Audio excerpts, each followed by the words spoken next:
The cosmic bird heroines end their feud, and we get the anime and video game edgy boys. That and more on today's episode of BrobusCast Death Metal Edition.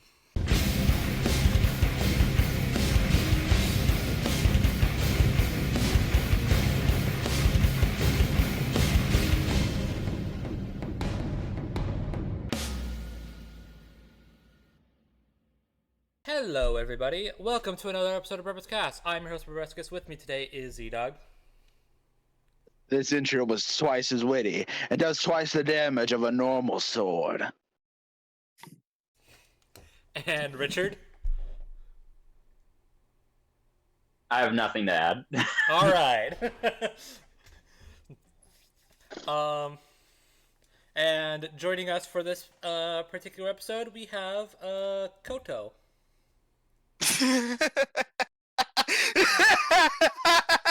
Is this some kind of twisted joke? I don't think so. I'll remove your wretched head from its shoulders. He's calling berserk. He's actually not, though. That's what's funny. It's, I'm scared. I'm scared now. I was quoting the funny. Okay. Well, actually, oh, dude. Still, I'm gonna stay at least 1 foot back now. For no particular no particular reason. None at all. Stab your chest, break your neck, smash your head. I will allow you to choose your own death. All right. So before. What? No. no, Richard. Bad, Richard. Kill every him! Alright, so before people who don't know what Koto is talking about thinks he sounds like an absolute sociopath, which to be fair is probably not too inaccurate. We have a death battle to talk about. Yes, we do. And it's a good one. It's a good one. It's pretty good, yeah. Yeah. Um, Raven's back. Yep. Phoenix vs. Raven came out, and Bird battle. Bird battle. Cacao. Bird battle. 100%. Almost just dropped my headphones doing that, but you know what? We're going to roll with that. The most professional. Almost had my headphones completely roll off my head, but you know what? Well, regrets? What are those? Anyways, actually, speaking of no regrets, we were right. Yep. We called it. Yeah. We were right. we got it. Yeah, Let's go. this episode actually broke my streak. Let's go. But I hey, get double bragging rights. Not only did I go with the right one this time, but I convinced ZDogg to go with Raven. There you go. Actually, no, I'm lying. It was a team effort. Brobuscus also brought up some great points. I wasn't gonna say anything, but yeah. No, it was a team effort. Yeah, well. So, haha, we're back. Yeah, we got one up. Got it. We got one. Yeah. Now, can we keep it up for the rest of the season? Well, here's hoping. Only time will tell, I guess. I'm just glad we got one right that wasn't like stupid obvious. Like we got Kill Amiska, we got Dark Souls Skyrim, but it's like no duh they were gonna win that. Yeah. We were mixed. Yeah, holy shit! Like most of these, we've been we literally have been mixed. Like, yeah. well, I'm just gonna say, ahead of time, you don't have to worry about what's coming up soonish, but Raven Phoenix. Yeah. Yeah, I was gonna say. So yeah. I mean, interestingly enough, though, like the point we brought up for Raven wasn't even a factor. Like it wasn't even discussed. yeah, so that was one thing that we did kind of forget to mention that maybe I think would have brought that would have been brought up more consistently in the outcome in this is the fact that, but then again, I'm going to say this is my fault on my behalf because I didn't go back and watch Raven versus Twilight, and I won't. But Raven can just regenerate her soul and can come back, and it came back from disintegration. So well, maybe this was referenced or mentioned in Raven. It was. Okay. They directly mentioned the fact that um, Raven could regenerate her soul, despite the fact that the Phoenix Force could directly attack and burn a soul. Well, no, I know it was mentioned here, but I meant in Raven versus Twilight. If this was. I mean, they didn't mention it. Oh, I don't remember, but I also don't care. So. That's fair enough. But at the same time, they didn't need to bring it up because soul-related hacks was not one of the win cons they had for Twilight. So again, that is something that I did not know, and I feel like had we known that information, then I think it would have just been an easy, clean sweep. Maybe. Yeah, maybe. But hey, we were right about the white hot room. That's true. So which again, so worth it that me and Brobuscus did all of that digging research. That totally did not cost us an extra hour. No, totally not. We did it in 2 hours.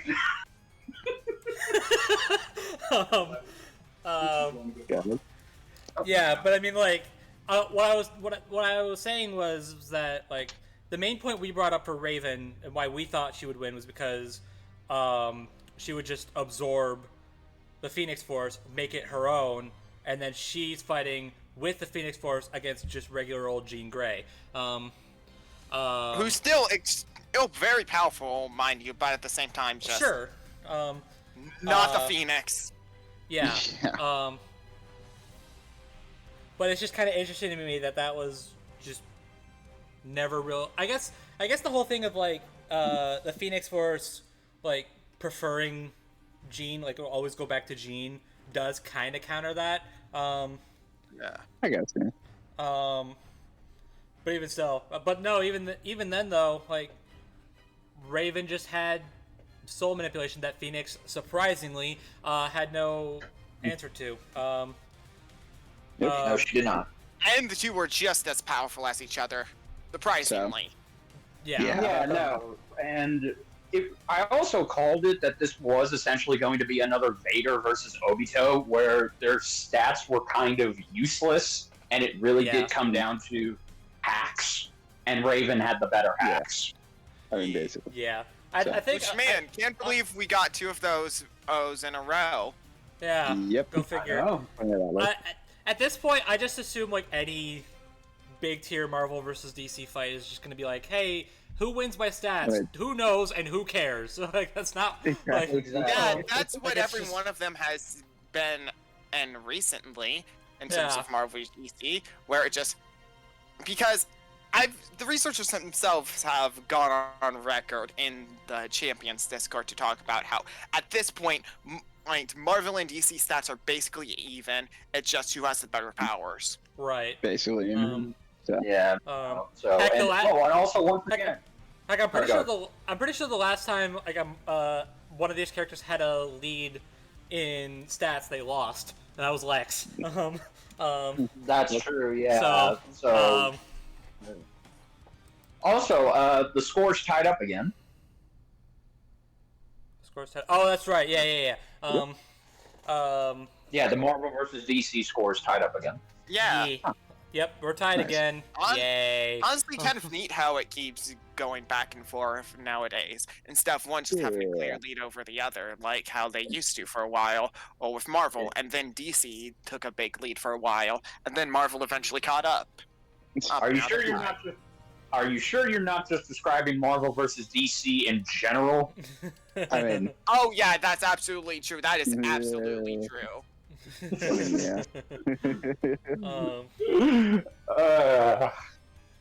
This is why I'm never going to get hired at DC Comics. They'll be like, "What are we just doing the same thing again and again and again? Can't we just do something else? I mean, Jimmy Pew Pew is just doing the same thing again and again. Can't we do something else? But different? You're fired. Oh, okay. I guess I'll take my ideas and go to Marvel. Marvel fires me later too. Yeah, you want to know what you do if you want to do a unique thing? Work on Suicide Squad comics. There you go. You know what? You're not wrong. You're not wrong. There you go. Yeah, you can do whatever you want with them. You can kill off whoever you want as long as they're not Harley Quinn or I was just gonna say Peacemaker either. But hey. Yeah, no, I was gonna say bullshit. I can't kill off Will Smith's. I mean, Deadshot, and I can't kill off Margot Robbie. I mean, Tara Strong. I mean, Harley Quinn. I can't kill any of those guys off. Speaking of comics, you also can't kill Peacemaker, so. Leave him alone. No, I will leave him alone. I like Peacemaker, but So you can't kill what you can't see. Come on. That's true. That's true. Technically, he was already dead until Jimmy Pew Pew and the guy you can't see resurrected his corpse, and now he's a completely new man. Good for him. Yeah, and he's actually an interesting character now. There you go. Exactly. Nothing against Peacemaker before. It's just he was just another super soldier. But now, yeah. Thank you, James Gunn. Yeah, exactly. Anyway, speaking of comics, how about those analysis? Particularly Gene's analysis. Yeah. Oh. Deathbell's been hitting it out of the park this season with its analyses, and I'm not too familiar with X-Men outside of the movies and the original cartoon, but the writing in that one was great, and also, can we just attest to the fact that they were making a joke that Jean will totally die again because it's comics, and she actually did.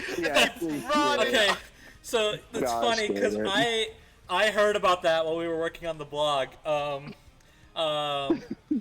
Like Speedy posted in the blog chat. It's like, hey, I've been made aware that Jean has died again, just now. Yep. And we're like, oh, well, okay. So she'll be back. Oh yeah, no, 100%. She's nice, man. Yeah, no, 100%. Yeah, she'll be back. She's resurrected 15 times. What's a 16th? Exactly.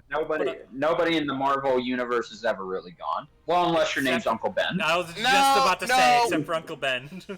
No, that's only if you're an X-Men or you're a popular enough character. Otherwise, you're gonna be completely forgotten unless you make a movie appearance out of nowhere. Cough, cough, Morbius, cough, cough.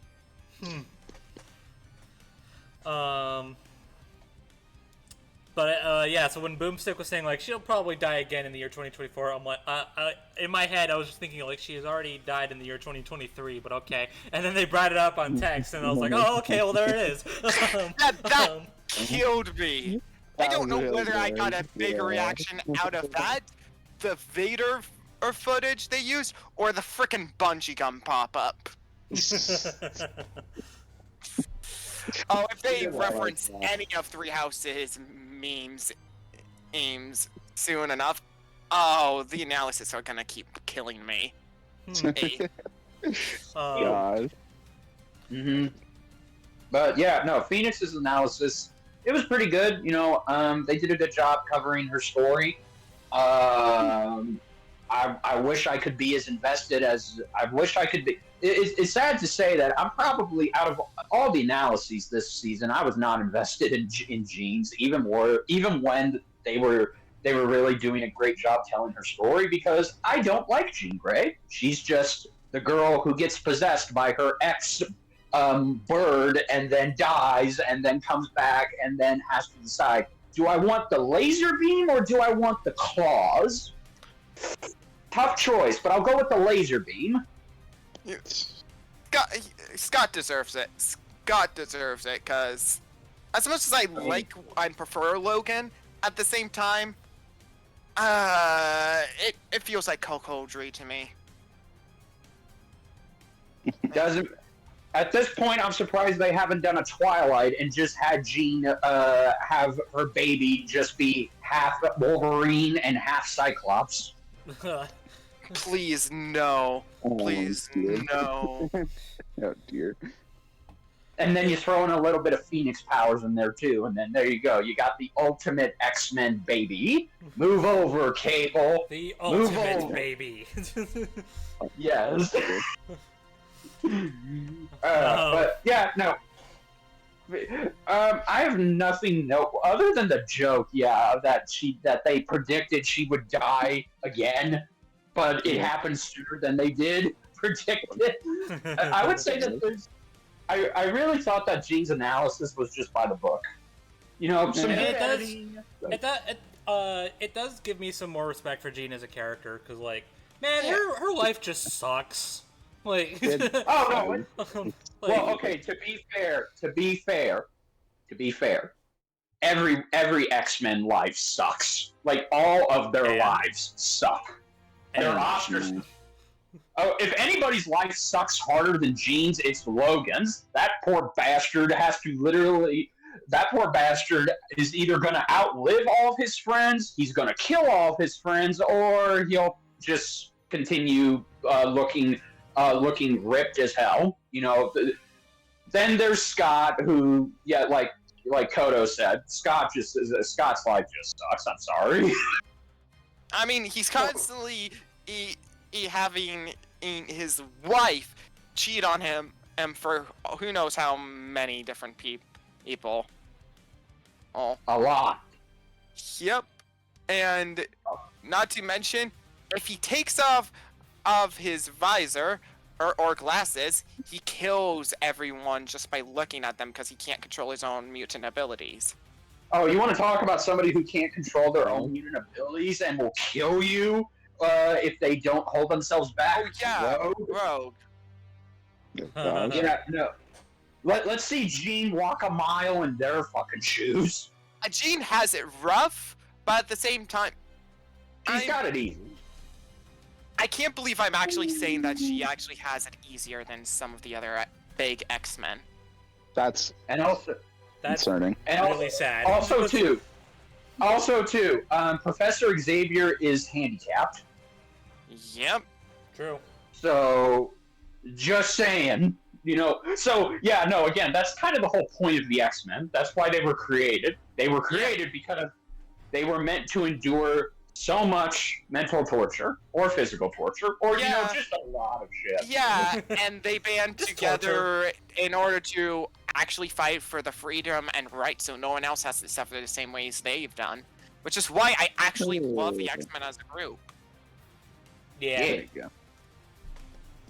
You know, Yeah, all this no, talk- but you know, all this talk about Scott has made me want him in Death Battle.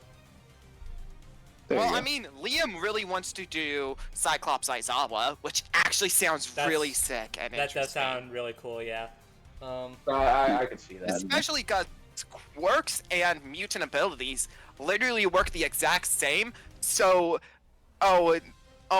Aizawa's quirk would actually be able to work on Cyclops. So, yeah. There you go.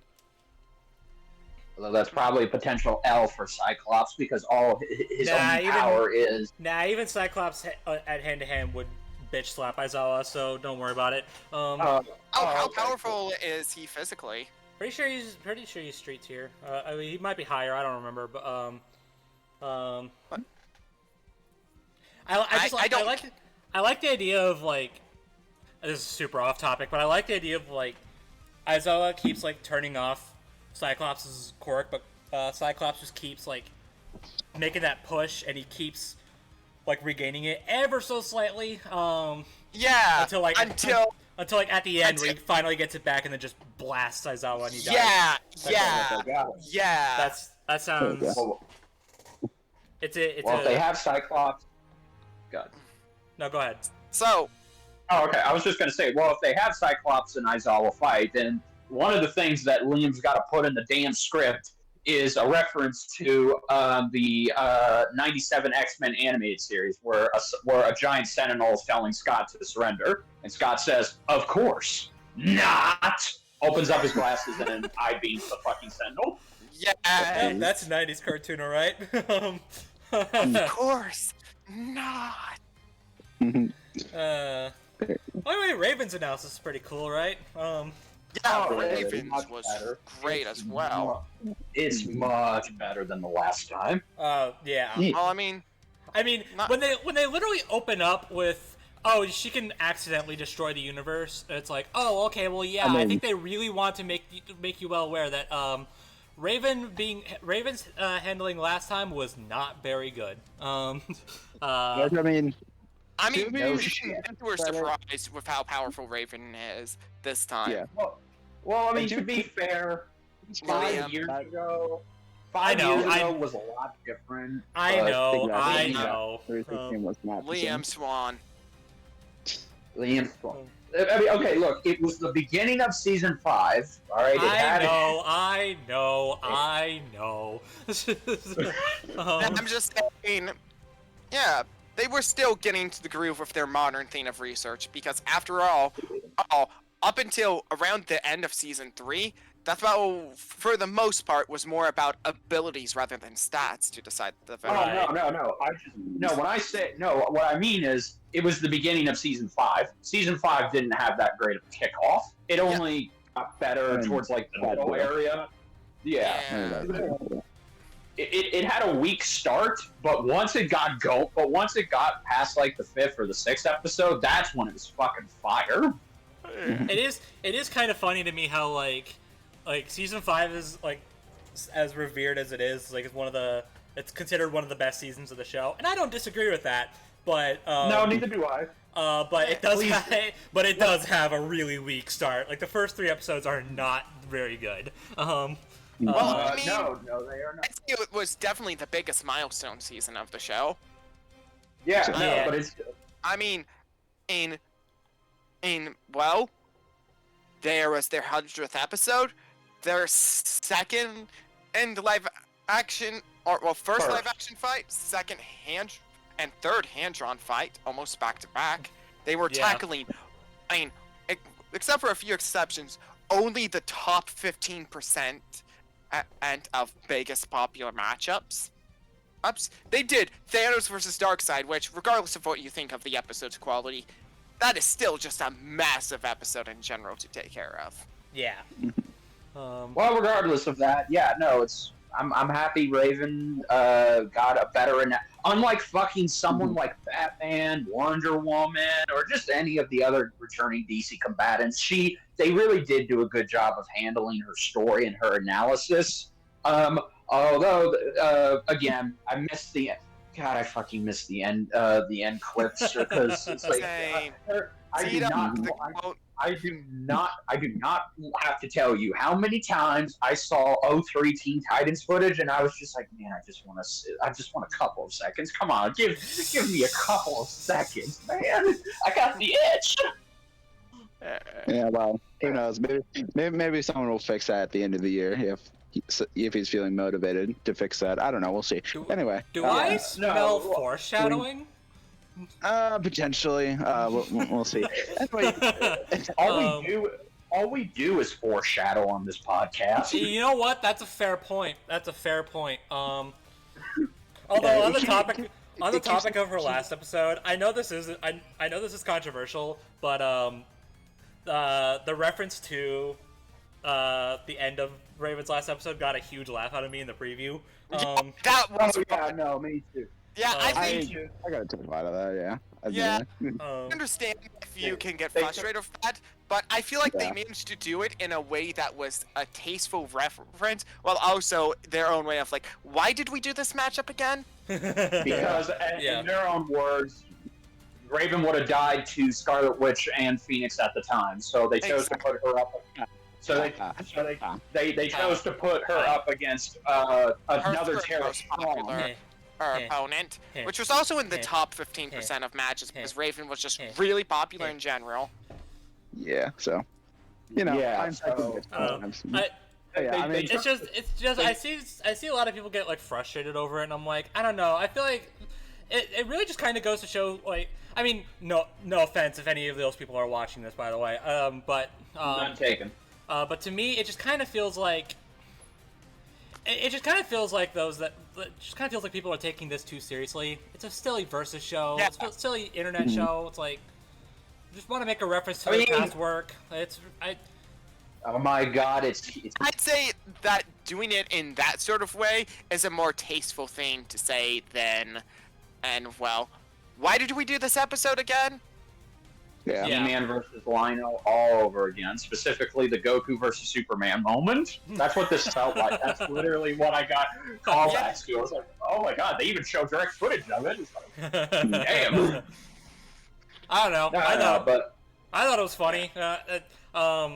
It's funny because when I watched the preview, the Raven preview, and they had that joke, and I was like, man, I almost want to like stop watching these previews before the episode comes out, because I'm doing these reactions, because I do reaction videos. Like, reacted to it. Yeah. No, it's a good joke. Yeah. It's a good joke. Can we actually talk about how good the cutaways is this one were? Yeah, they were pretty good. Yeah, the cutaways were fine. A raise. Yeah, we got the return of both Jocelyn and Mecha Goose Howard. Let's go. Mecha Goose. Mecha Goose recorded 2 episodes back to back. That's true.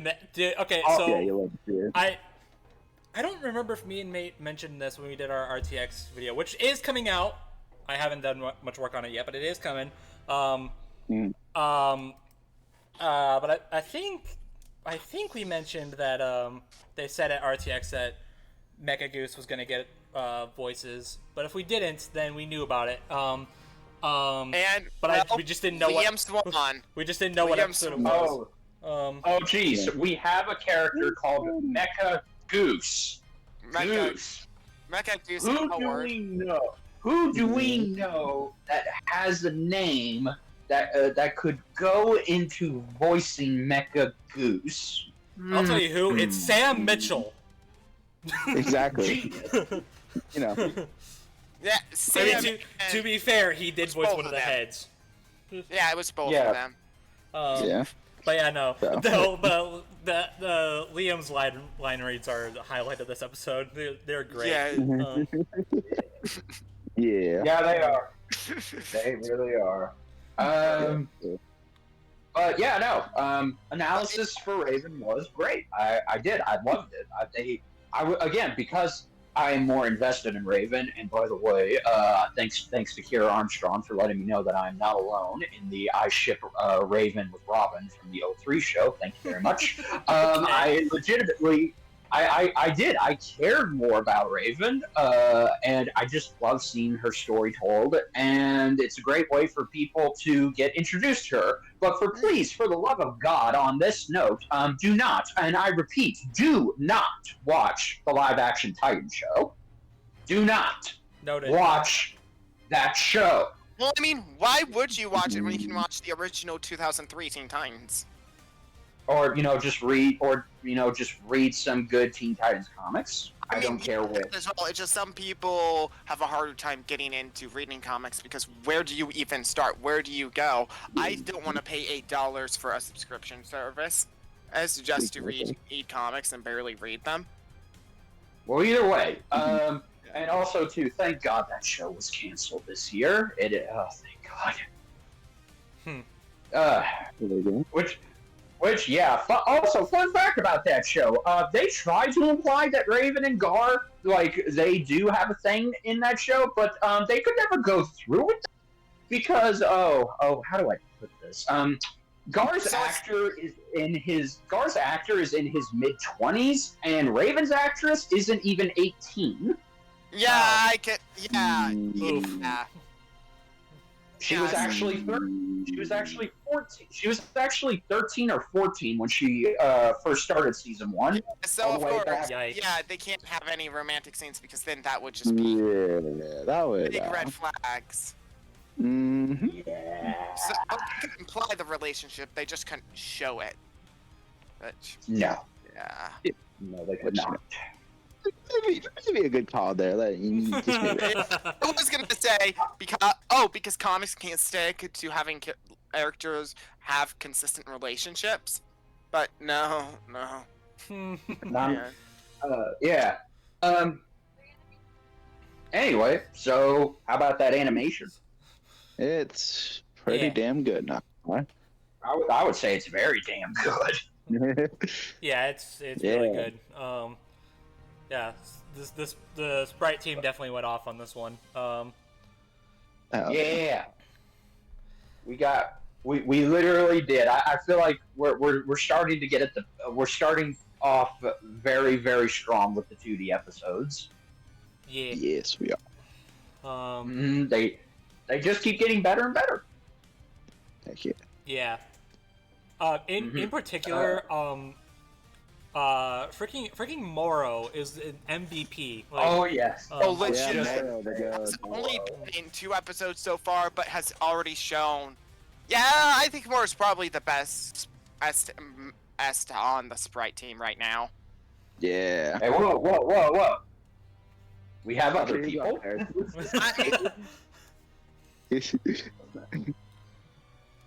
Let's Well, forget it could now. just be because I'm a fan of Moro's other content as well. So No, that's fine. That is. I mean, don't. It is. the team we have is phenomenal, and they all do great stuff. It just Moro really makes animations pop with how good he is with sprite rigging as well as the beautiful hand-drawn effects Oh Yeah, yeah. 'cause, It's and also the seamless Yeah, transitions. Yeah. Yeah. Those Well, birds. My lord. Yeah. I legit thought those were Luis, which is ironic because Luis, even though he was credited, he is the 2D lead animator.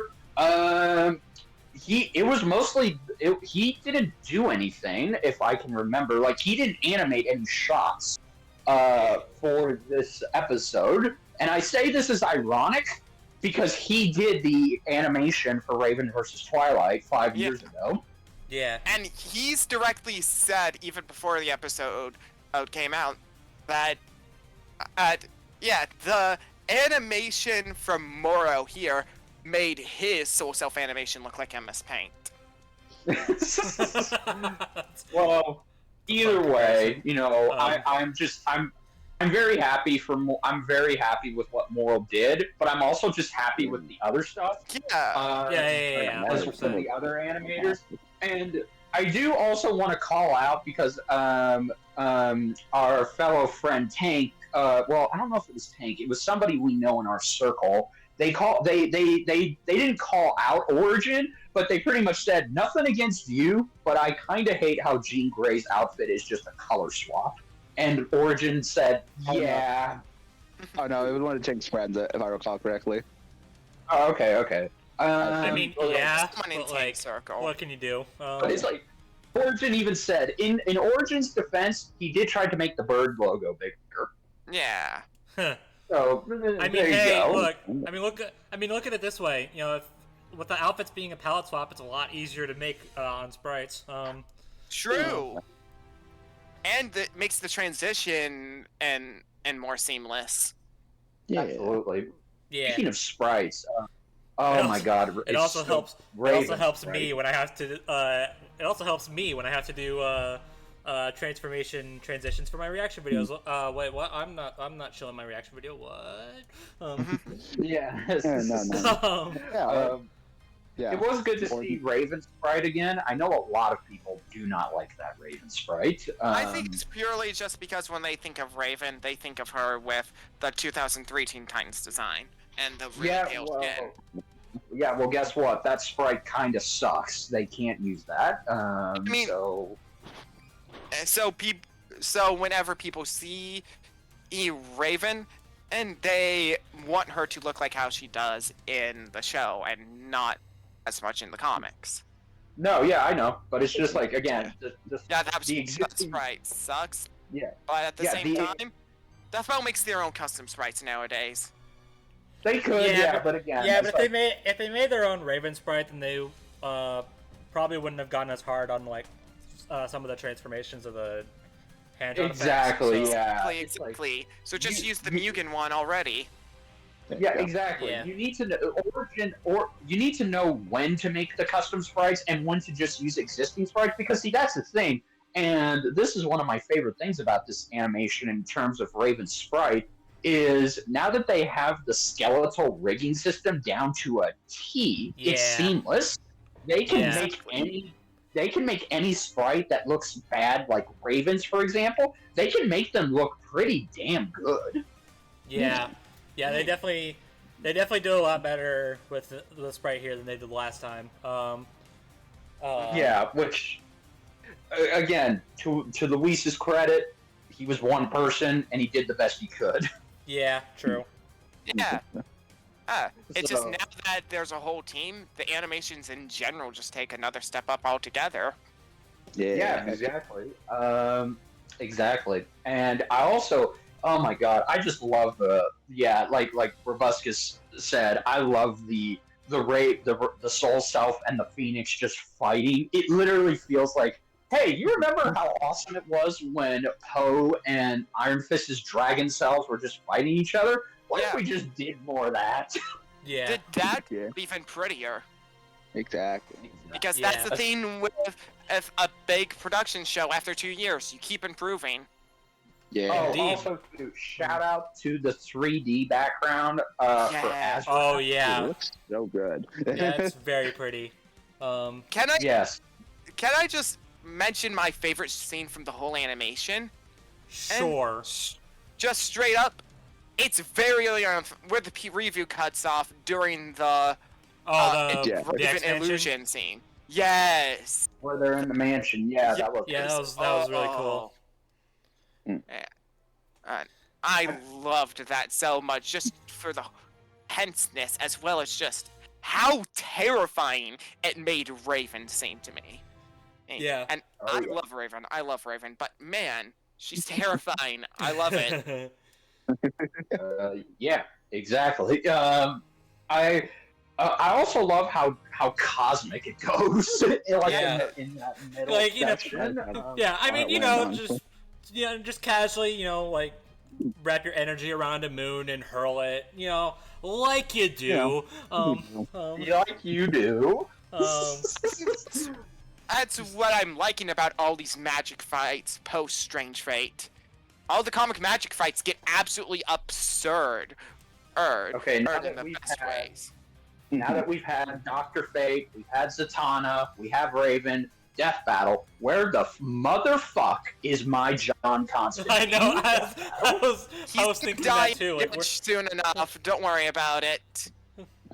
Like, where is my handsome British man? Where, I ask you? Get fed to Rido soon enough. Don't worry about it. Oh boy. I don't care. I'm just asking for John Constantine to get the same treatment like these characters are with how their magic is depicted. Because, yeah, I mean, when your most popular matchup is against an SMT character, yeah, that fight has to go to absurd scales, or it's being done wrong. although I will say, I kind of, maybe this is just a matter of preference, I kind of love how the Magic Grand Scale, and I prefer the Magic Grand Scale in Zatanna versus Scarlet Witch, because that just went over cosmic. Well, I mean, This one keeps it contained, and I use contained ironically, because, yes, they there is literally a- destroy a universe. well, okay. They go to the Too, White if you Hot count the Room. White Room. Yeah. No, please, that's nothing. Fucking Zatanna was juggling universes. No, I know. It's just a matter of comparison because I know those weren't Yeah. universes; those were multiverses. Gosh. Still, my point still stands. Yes. So, I do love how crazy they get, and I also just love how we get all of their their dark side selves, and then we get their light selves, and it just keeps getting more and more intense. yeah. Agree. Dude, I absolutely love both their dark transformations. Like, as like Phoenix is especially like, oh my gosh, just Yeah. Yes. I've seen so many reactors like watching that, and they actually thought Raven won right then and there, only for Dark Phoenix to show up. That would have been so fucking funny if that did happen. I've seen it like 3 separate times. Yeah, no. I mean, and I also God. Well, I was gonna say, we'll talk about voice acting later, but just the idea of like, yes, Phoenix getting like sliced apart, and she's like screaming in agony. You know, she just got sliced in half. That's kind of a given. But then she turns it into laughter. That was the most actually perfect. Stirred up laughter. Oh, that's good. Yes, no. Again, we'll definitely get to that because I have things I want to praise these actresses. Yeah. Can I just say favorite voice acting of the season right here, Eric? Oh, yeah. And then we'll click. Yeah. Let's not get ahead of ourselves. No. So every time I say that, the other episode just somehow manages to outdo it. Well, I mean, anyways. Some of the most ferocious, bloodlusted screams soon enough. So. Yeah, but yeah. Well, anyways, but yeah, honestly, like, I also love a bit of a small thing, but I kind of like how they play into like their different. It's I don't know if this was intentional, but it kind of feels like they're playing into like a bit of their different, like their range of age, I guess. Like they mentioned in the announcement that Phoenix is like the X-Men's team mom. Yes. And they kind of play into that in the episode, but also Raven is a teen. She sounds and kind of acts like a teen in this episode. I don't know. It's Raven's line of like, it's how Raven says like, "I'll take this power from you," and then Phoenix is like all like cosmic and epic. It's like, it does sound like a mom and a child going at it. Obviously, they have universal powers, but still. No. Bird Mom argues with Bird Tina over universe-destroying power. As you do. As you do. Yeah. I really wish that there was more for me to praise about this animation, but I think we literally just hit all the cliff notes because that's the thing. The animation is, there's not a lot going. I mean, with the exception of the ending, I actually do like the ending on how you see Raven blow out the last of the Phoenix. Oh yeah, that was so good. Such a cool shot. I love that. Yeah, that was a good shot. And then she goes back to Azarath, or maybe that is Azarath because of... That is honestly like the most like satisfying one of the most satisfying endings to a death battle, I would say. Yeah, that and last season's Peak Fiction episode, I mean Trunk Silver, just what is it about out characters getting transported to another dimension and then after defeating the opponent appearing back where everything started, and then just us gazing out upon their home, just exactly. But yeah, no. Straight up, I love that shot, and I love that shot. It's a great fucking shot. But with that being said, it just feels like, I think my only thing here is like, again, if I'm comparing it to previous magical episodes that we've had, I would say that this is definitely above Strange New Fate in terms of what it does and how it does it. This is above both of them. This is agreed. Insane. Nothing against Wanda Z. I love Wanda Z. It's just I enjoyed more of the content that was in here because it felt like the two were actually fighting more. The main thing here is that honestly, this episode is a miracle worker. Like the fact that they were able to pull the fact that they were able to do this is a goddamn miracle. Oh no, absolutely. Not to take anything away from that. It's just okay, that's the thing. Is I feel like with the complexity, there's a lot more complexities in here than Strange v. Fate. I definitely agree with you on that. But I don't think I can say it's better personally than Z versus Scarlet Witch, just because Z versus Scarlet Witch had even more going on in its runtime than this did. Because again, it and that would have a shorter runtime. It did have a shorter runtime, but it definitely had some even crazier shit happen that I still am remembering right now than Raven v. Phoenix. Yeah, it's just a matter of opinions at that point, which you prefer. Because well, one of them's shorter and has more of a destructive scale. At the same time, one of them is longer and, in my opinion, has more content of the two's powers actually clashing, and as well as the two fighting. Because you got to remember, a significant part of the runtime for Wanda Z is just them summoning spirits of the Avengers and Justice League to fight each other.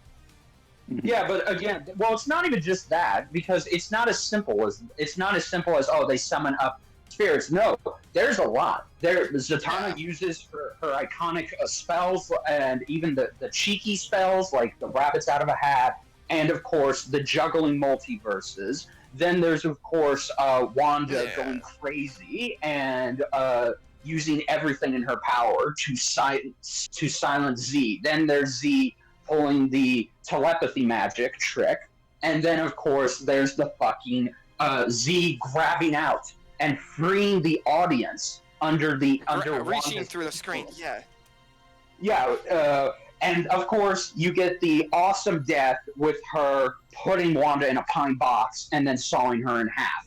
And then of course you transport back to the stage. She does that fucking sexy moment, charismatic grin, and she takes a bow. All of that still sticks in my mind and is still better, but this one wasn't that far off. It's just, again, I think maybe it's because I think I know why I'm not loving it more than that, is because, once again, I don't give two flying fucks about Jean Grey. I'm sorry. Exactly. It's just a matter of opinions and attachments to the characters. That's probably the reason why I despite me loving Wanda Z, I don't like Wanda, so... Yeah.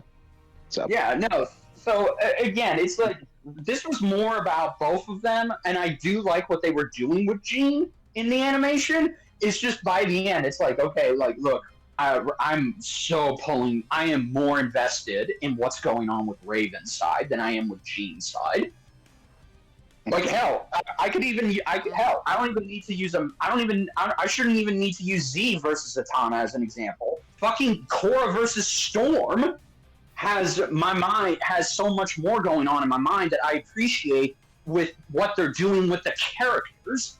That I feel like is even better than this. But again, now you're just spouting nonsense.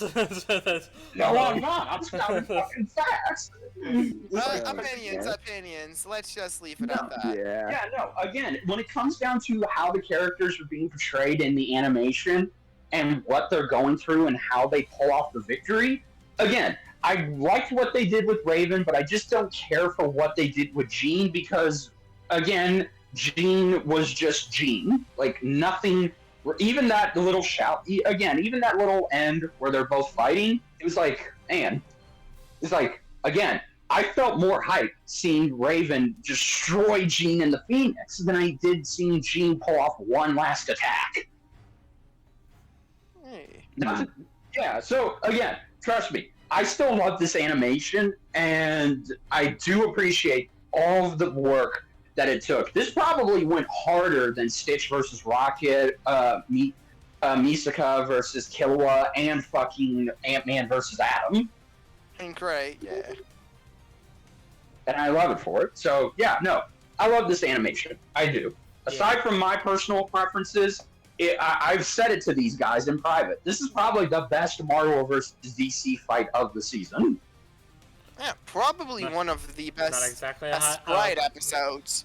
odes for Marvel DC as well. Yeah. Keyword Sprite episode because, well, Tony Lex. Yeah. Yeah, exactly. Yeah. So we talked about voice acting. Let's transition. Yeah, let's do that. So, yeah. Kira Buckland's totally not gonna come back, right? Totally not. Nah. Totally. I really prefer Kira Buckland's voice acting here than in Raven Twilight. Oh yeah. Oh no, that is the 100%. That is the universal consensus. That is 100%. Especially because she sounds more like the Terra Strong on Raven here, which once I saw someone point out that at the Raven that Kira Buckland was trying to do a voice impression of wasn't actually Terra Strong's. I just found that to be a really funny comparison, and I can't see that out of my head.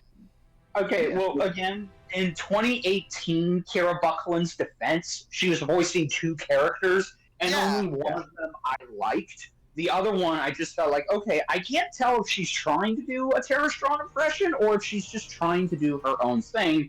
But here, if she wasn't trying to do Terra Strong and she was just giving it her own thing again, then huge props to her, because again, this is easily her best Raven performance she's done. Yeah, I mean, it felt more like an original take inspired by Terra Strong to me.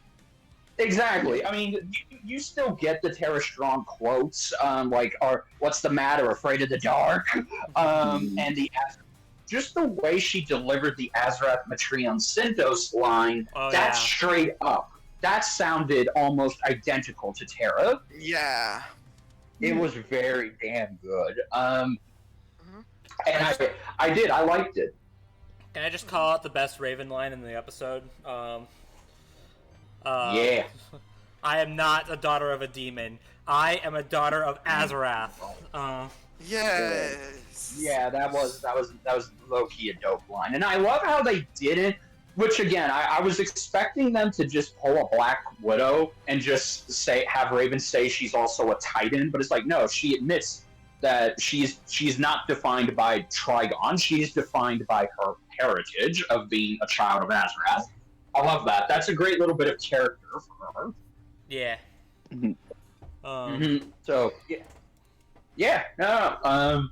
Kira Buckland. I just realized Kira Buckland's got her own streak going on.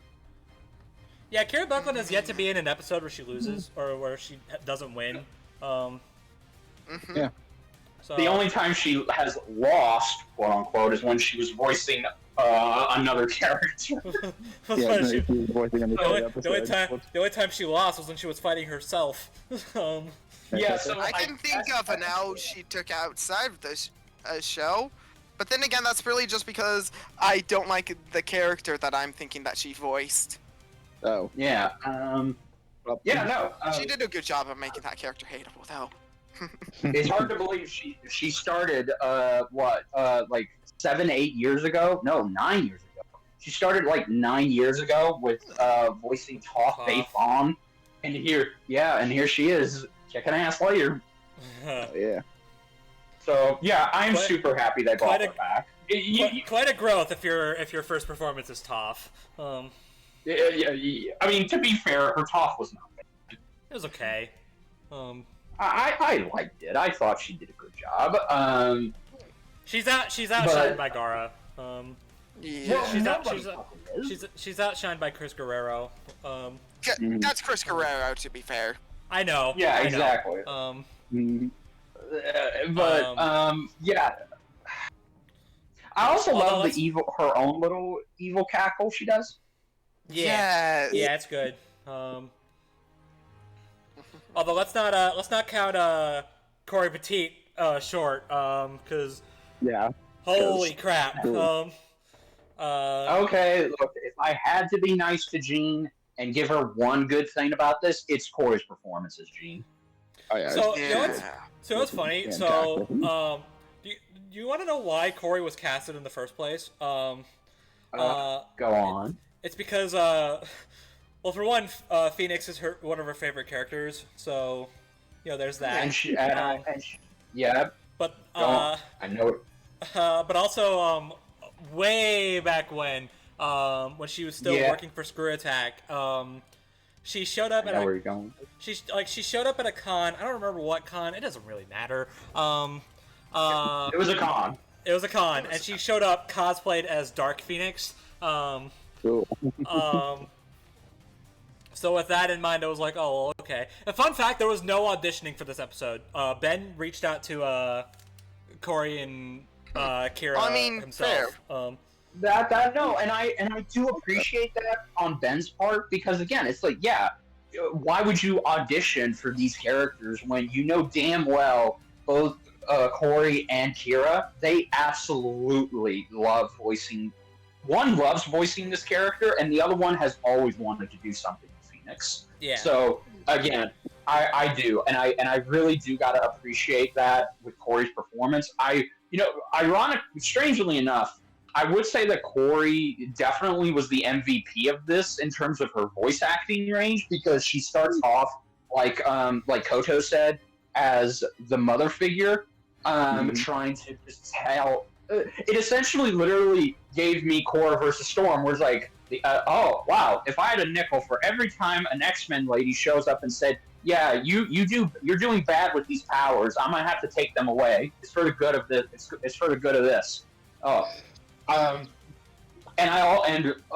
Okay, there's no lie. Her Phoenix transformation.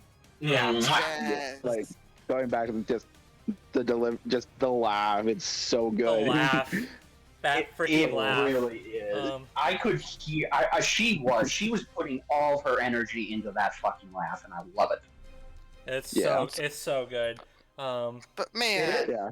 And not to mention her when we're back at the beginning of the fight. Well, not actually. Her burn, like that yell. Oh yeah. yes. That's also really good. Oh yeah, it is, and of course, she really did have some of the best delivered lines.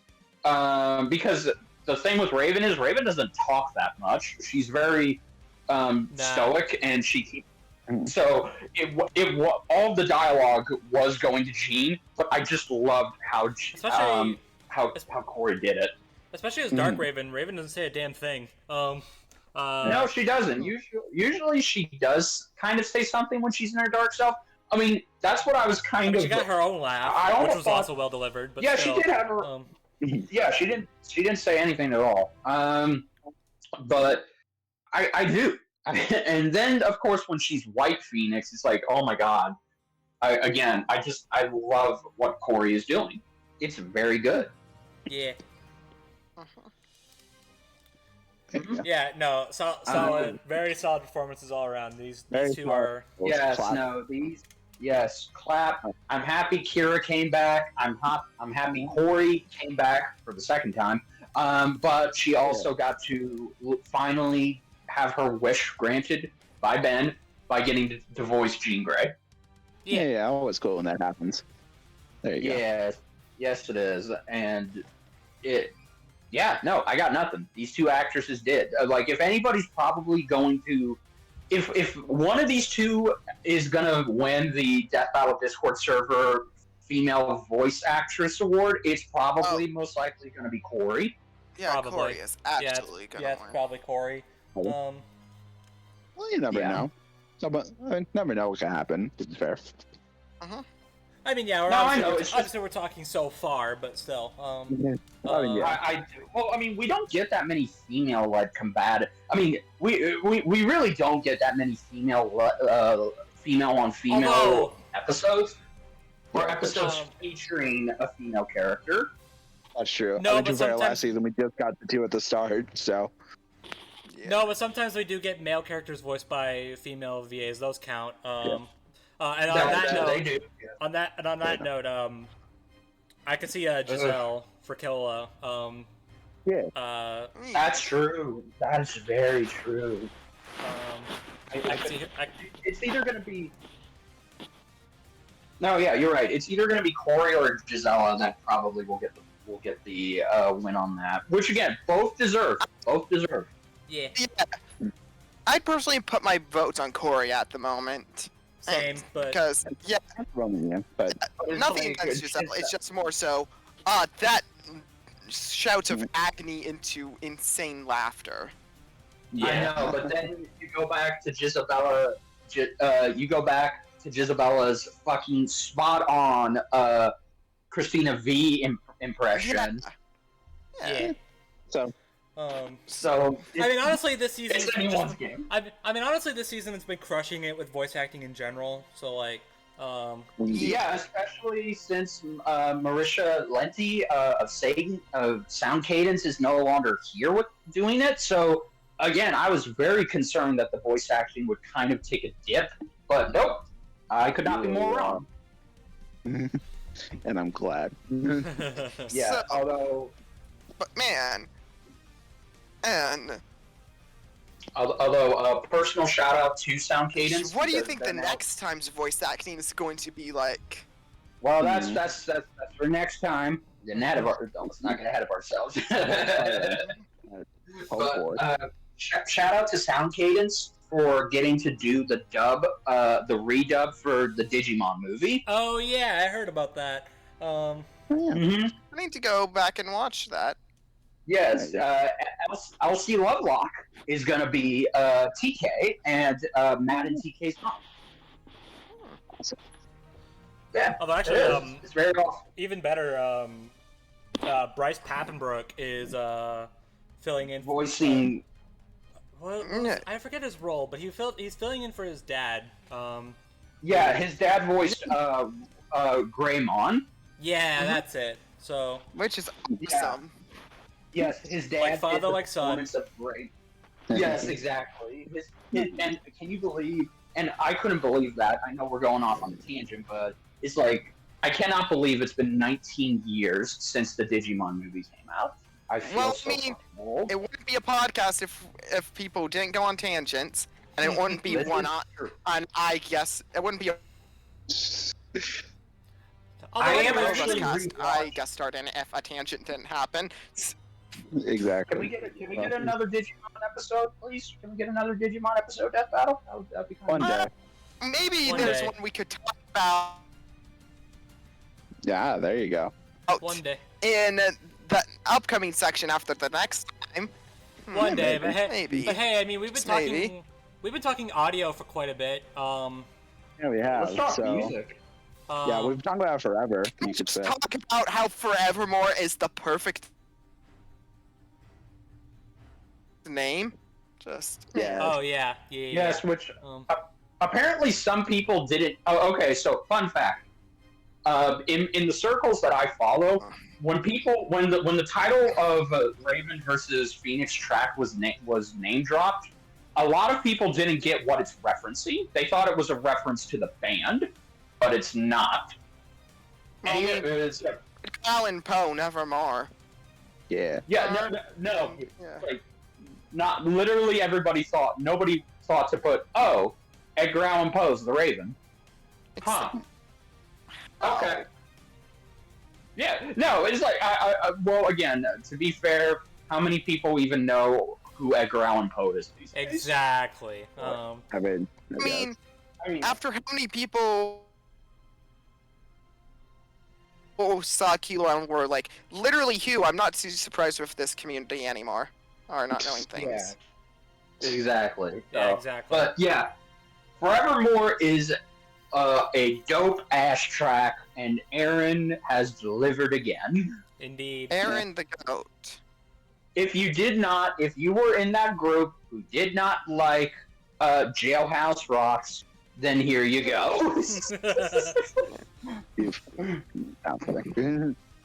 Nah, whatever. Because you didn't like Jailhouse Rocket, though. Yeah. Well, anyways, this track is. What do you do? What? Go ahead. Sorry, I was just gonna. No. Yeah, I was just gonna segue. So, what do you do for a fight with Raven and Phoenix in terms of a track? Well, I mean, They both star in some pretty classic cartoons, and those cartoons have some pretty dope themes. Yeah. Why don't we just blend them together? Yes. There you go. And they actually sound like the original thing. Modern takes on the original songs, which... Well, okay. To be fair, okay. Well, doing a modern solo cover of the 90s X-Men animated theme song, it is legitimately, no joke, anybody could fucking do that if they knew the basics of how to play a guitar or an instrument. But the Teen Titans theme, that takes especially to get it in that kind of rhythm, I would say Aaron did a great job with the Teen Titans. Yeah. Because it legitimately did. It sounded almost identical to the original track. And it's the fact crazy. The two were able to seamlessly transition into each other. No, like, just how they were able to, especially when both characters were on screen. If Phoenix is on screen, it's the 90s X-Men theme. If Raven's on screen, it's the 2003 Teen Titans theme. It's perfect. And I love how it doesn't just go on and on. There are breaks, and they do come back in big moments. Mainly for the 90s X-Men theme, when Dark Phoenix comes up, and you see the giant fucking flaming Phoenix pretty much towering. Oh, God. Which is wallpaper worthy, by the way. Yes, it is wallpaper worthy. But just that shot, and then you have the X-Men theme blasting over it, is like, oh my God, yes. Fuck, yes. It is. It literally... I didn't watch all the episodes of the 90s X-Men theme, but it's like everybody from my generation, it's like, yeah, of course I know that fucking theme song. Yeah. Well, it's pretty hard not to know about it. I mean, fuck, even the MCU is using it these days. Not once, but twice. There you go. Oh, the MCU used the X-Men theme?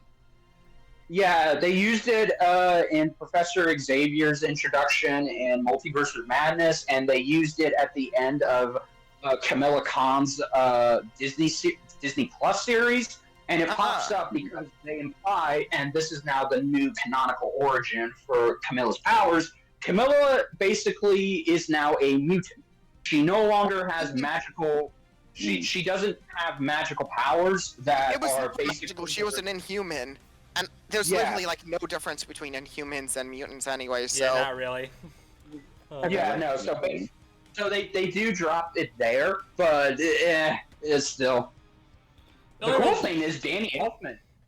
The cool thing is Danny Elfman was doing the rendition of the 90s X-Men theme in Multiverse of Madness because it was directed by Sam Raimi. Of course, Sam was going to go to Danny Elfman. Yeah. So, The only real difference between the X-Men and the Inhumans is that, like, the Inhumans, their powers have to be awakened by some mist or whatever. But aside from that, like, they have their powers from birth. So, like, it's from like a birth defect or something. I don't whatever. Probably, yeah. Mm-hmm. But regardless of that, I love hearing the 90s X-Men theme.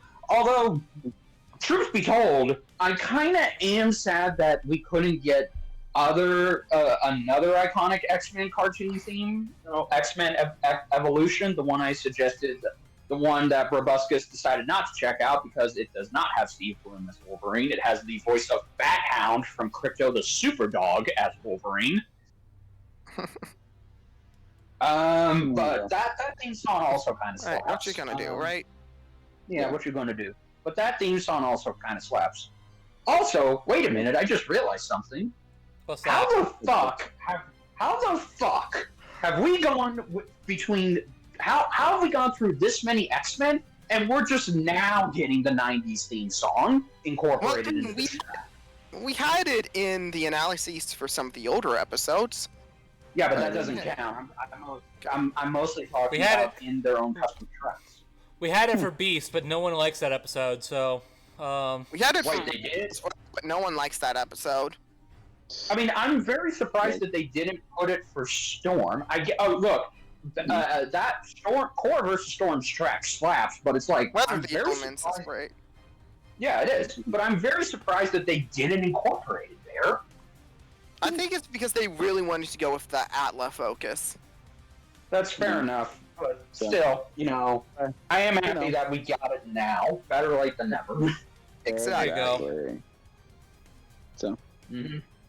So yeah, a really good track for a really good episode. Yeah, it was very good. Aaron delivers another track. In other words, the water is wet. Gasp. Like gasp. No. You didn't say that the water was wet in 2018/19. Okay, yeah, that is. Yeah, no, but it's Aaron. Aaron always delivers. Like, what can I say? Yeah. Yeah, there you go. But yeah, so overall, it's a pretty good episode. Pretty good episode. episode. Big claps all around to the crew behind this episode because they pulled off a miracle making this episode as good as Oh it is. no, absolutely. Wouldn't say it's a miracle. I'd say this is the new standard they have nowadays. Yeah. I mean, Well, they keep raising the bar. I wouldn't go that far because the bar. I mean, if you mean for the 2D fights, that's Yeah, for the 2D Okay. fights. I feel like that's a bit of a dangerous standard. Yeah. Because this episode does a lot. It does. I'm just saying the episodes have been more consistent in quality recently. I mean, Overall. Personally, I would say that Trunks v Silver or SpongeBob versus Super Friends Aquaman set the bar high. They do. So, I mean, yeah. But this episode, I think the main important thing that I wanted this episode to do, and I wanted to take away from it, make Raven versus Twilight look even worse by comparison. Well, they didn't have to try very hard, but I mean they did it. So, Yeah, exactly. In just every category, it is. Because I do feel like that is going to be the main comparison, since this is Raven's second episode, and it is a shame that it had to be her second episode. Because if this was her first episode, I really feel like, holy shit, this would have been so fucking great. yeah. Indeed. It is. It's like the opposite of Batman. Batman got a cool episode, but he got a crappy episode when he came back the second time. Raven got a crappy episode in her first half, but she got a much better episode in her second. There you go.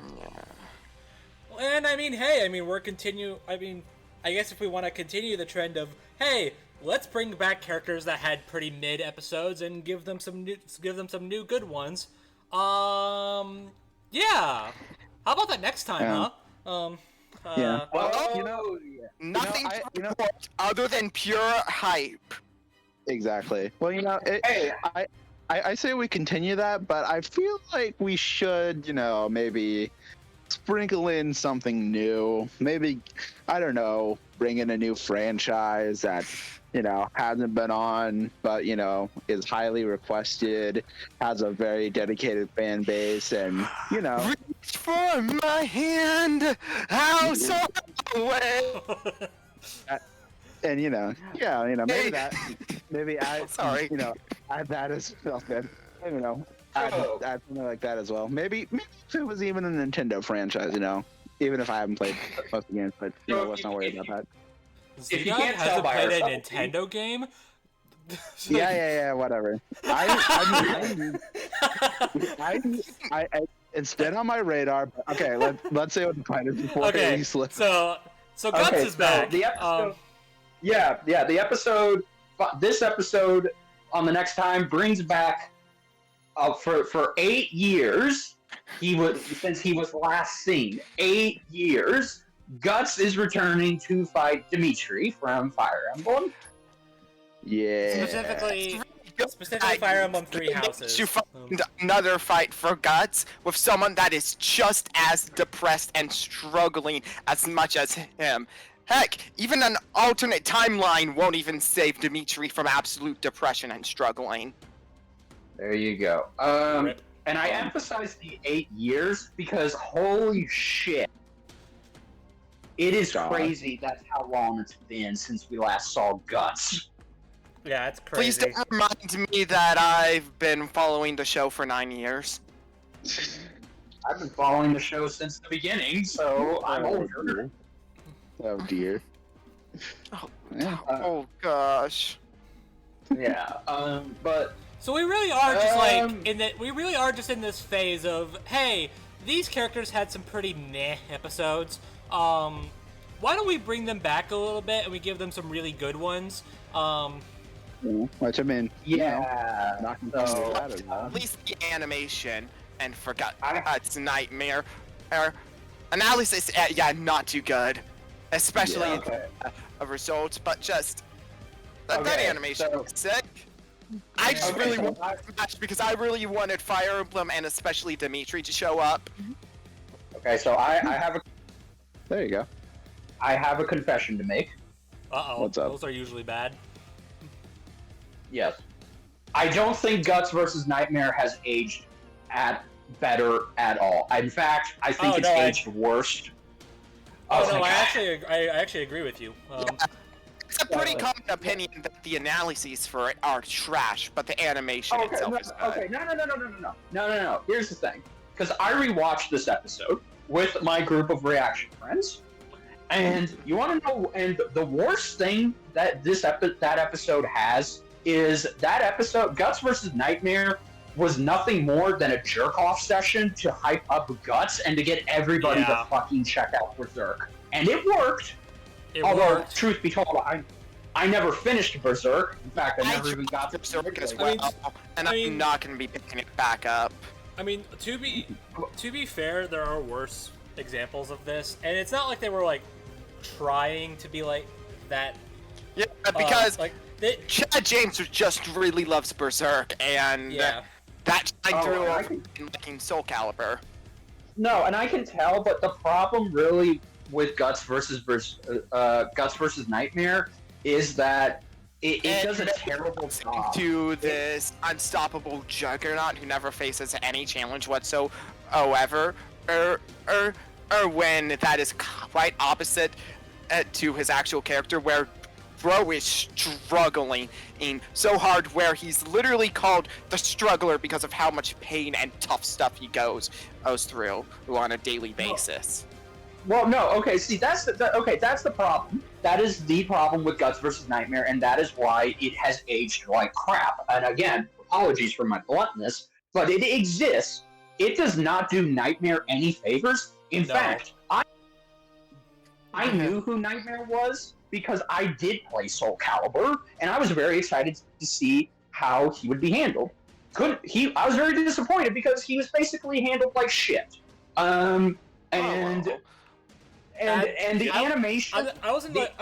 I'm not a crazy like Soul Calibur fan, but I knew what it was. And I knew who Nightmare was. So when I saw this episode get announced, I had no idea what a Guts or a Berserk was. So I was. No, neither did I. So I was in that fight for Nightmare.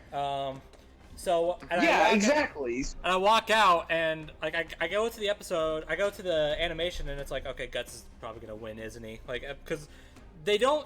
Yeah, they don't do a great job of like they don't do a great job of like trying to like make you think, oh, this could be relatively close. No. Guts is holding a significant advantage throughout most of the fight.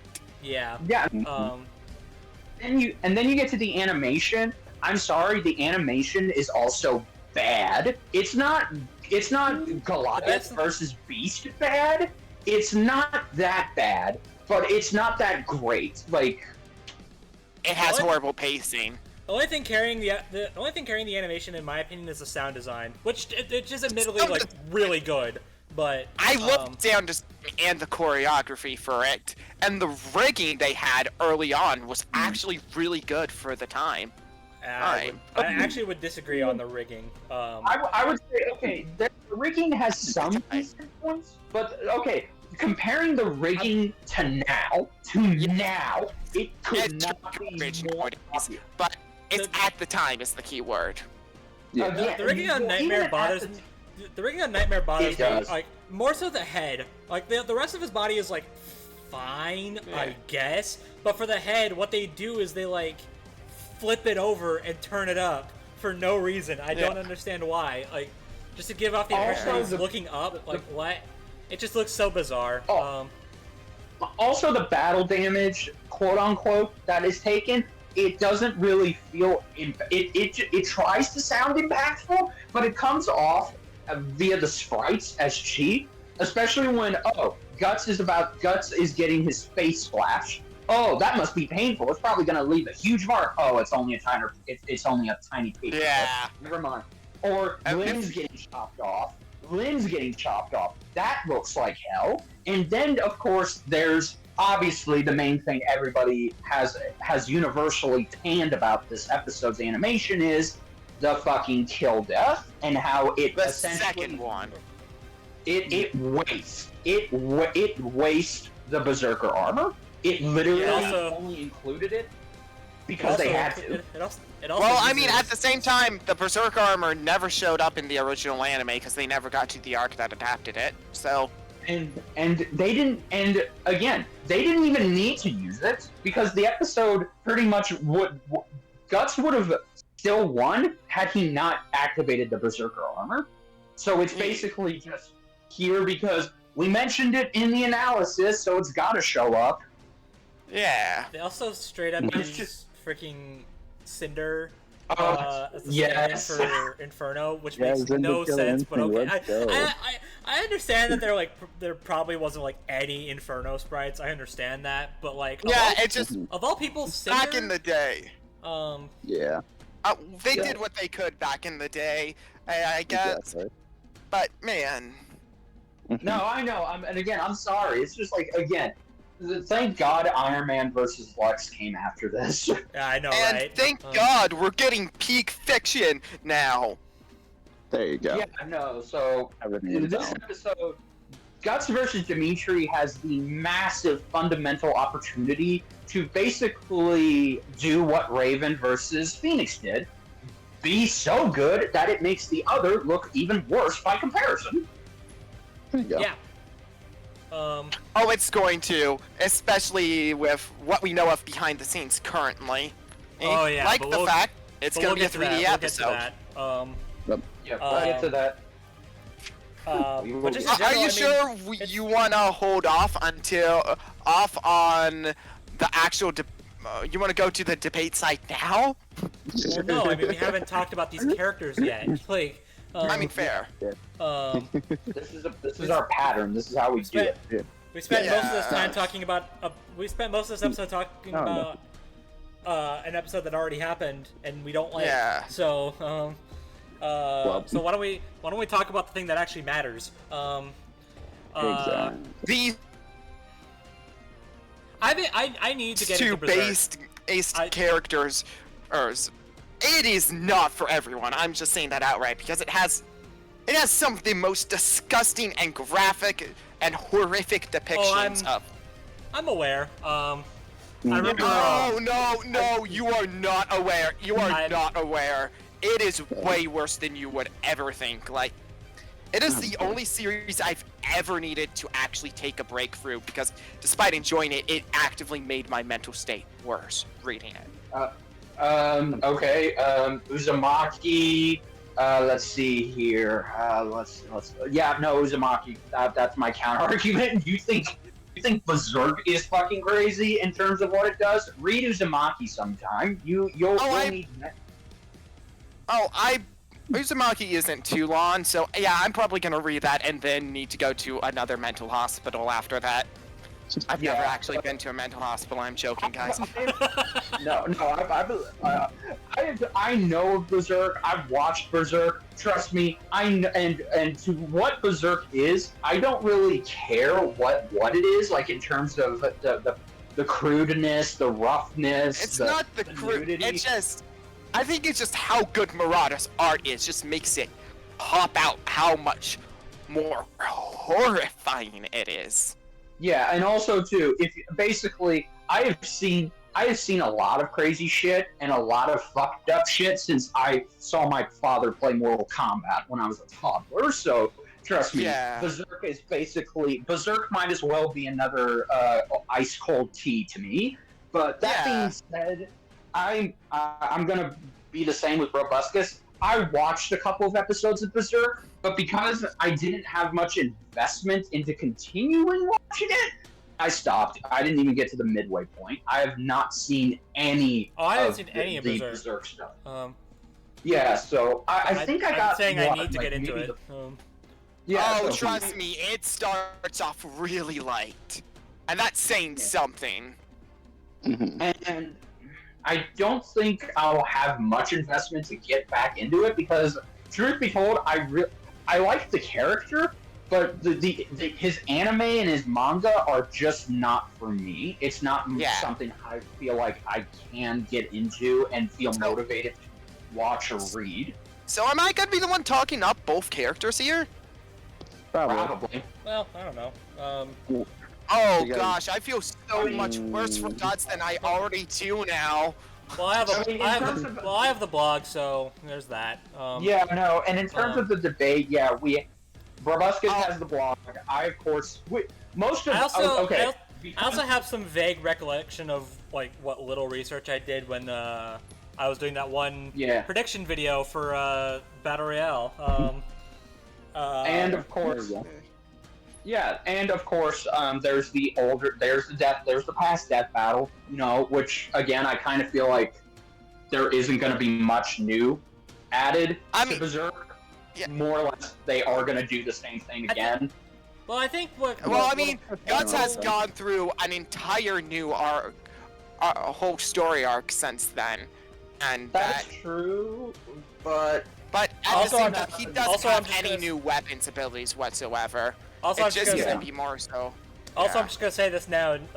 Like someone actually went through the effort of calcing something that no one had the energy to. This is more for the debate, but there's a feat in Berserk that someone has kept like asking, like, "Hey, can we get this calced just for the sake of it?" But no one felt the drive to do it because they didn't. Why would they? Guts wasn't appearing in any new thing anytime soon, so like whatever. Now here he is, and now things have been calced. I'm just gonna say right now, holy crap. We'll get to that later. We'll get to that. Suspense. But I don't think that's gonna save Guts, though. I'm just saying that ahead of time. Well, we'll see. But okay. Well, anyway, I guess I'll give my. Go ahead. I was gonna give my brief thoughts because. Yeah. I mean, I respect Guts. He seems cool as a character. I have not gotten into Berserk. Part of me wants to, but I just haven't because You should wait. Mental you should state. wait. Let's just say, you need to be in the right mental state, and because I know you have a much less tolerance for some messed up stuff than I do. Yeah. For the record, I'm fine, but yeah. But I do respect Guts as a character, and Berserk is an anime, and I want to get into it. I just haven't yet. So, there you go. Guts is a phenomenal character. He is an expertly written protagonist that is the embodiment of suffering and the human spirit to live on despite anything else. No matter how much awful things happen to him, he will always get right back up and just keep struggling along. Does he know what his purpose in life is? No. Does he actually really want to live on? Not really, but he still fights on. He struggles on despite any odds and continues to keep fighting no matter how messed up he is. And that is what I think is genius about him as a character.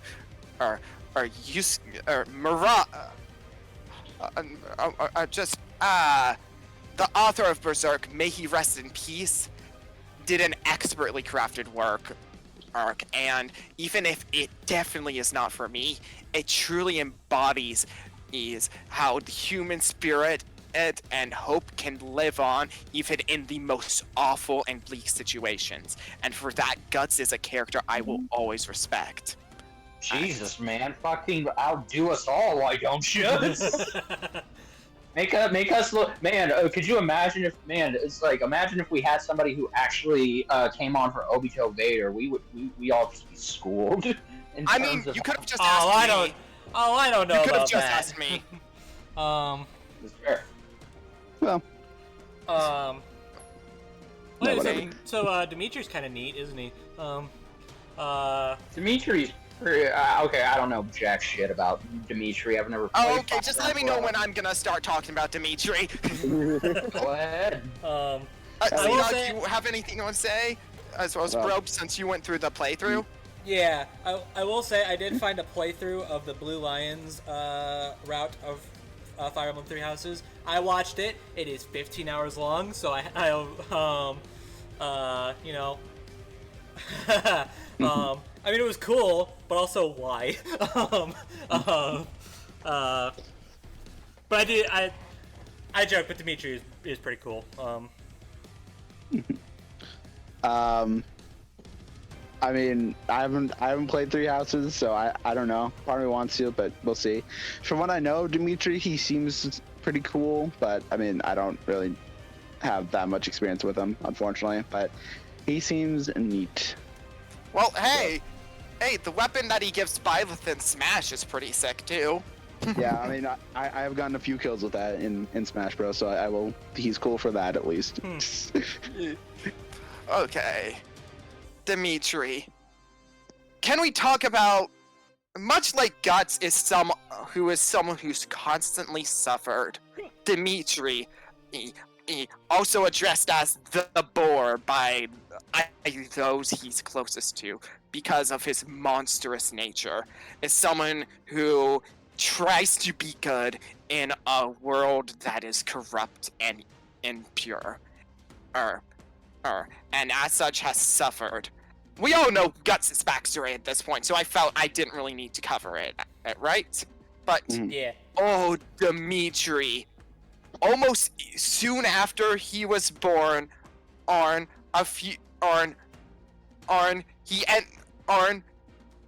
he ends up getting close to a brown-haired cousin of his, who is actually also nobility of a completely separate empire, and under their care, she suddenly gets kidnapped by a dark and evil force that starts invading and corrupting his kingdom. They end up alongside his own uncle, which he was unaware of at the time. I'm starting this big genocide, framing the royal family for being responsible for it, and going with war with a nation in poverty, which ends up leading to the assassination of everyone he cares about right in front of his face. Ace. And he had to live with that and grow with all these expectations of him having to live up to the standard of everything, despite losing everyone he cared about at the age of 4 years old. He was basically set up to be a puppet and to be controlled by those others. But then, a duke decided, who was the best friend of Dimitri's father, decided to not only raise him, but was given command of the kingdom, preventing the actual corrupt people from controlling it for a bit. Dimitri was basically turned into a child soldier, or to the point where he actually grew psychotic, to the point where he went out on an expedition and an adventure with his friend Ilix and his new servant, Dedu, a survivor of the genocide that pledged his loyalty to Dimitri. When bandits attacked, Dimitri slaughtered them all with a crazed smile on his face. Ace, and all this struggles of all the these people, the people were torturing him, forcing him. All he had was his group of friends to stay with him. And all of a sudden, he ends up in the Officers' Academy of Garreg Mach, ruled under the Holy Church. And he ends up finding his cousin who was lost long ago, who also ended up there. Except something was different about her. Well, turns out after they endlessly tortured her, she eventually willingly formed an alliance with them in order to destroy everything that they cared about, as he heartlessly manipulated and twisted those around her in order to constantly torture those or him and those close to him in order to achieve her goals of destroying the monarchy. Which, yeah, sure, everything was corrupt, but yeah, the very person who she ended up being the very person and that ended up making his life miserable, despite being one of the people he absolutely trusted more than anything, and driving him into insanity. And, well, is this some kind of twisted joke? Going into pure determination, losing all sense, losing everything in even the will to live, only just to kill her, losing an eye, losing all those close to him because of the madness he ensures. But he is the personification of what the influence of people with power, how it can ruin a good person, but also a perfect description of how when people dedicate themselves to helping one person, they can always recover and bounce back better than ever. Fun fact, during the Blue Lions route, instead of killing in Edelgard initially, he attempts to spare her. She doesn't like that idea very much, needless to say. And while she does end up dying, yeah. But Dimitri's luck in life is so bad, even in an alternate timeline where everything ends up better for him, he's still forced to murder his own uncle after the truth is discovered, in order to truly seen as, like, a king must execute traitors. And he has to behead his uncle, his only, to his knowledge at the time, living relative, and behead him in front of every madness, as well as just the anticipation of keeping a dying nation alive. Just, if someone else deserves to, and that's just underplaying the crap he went through.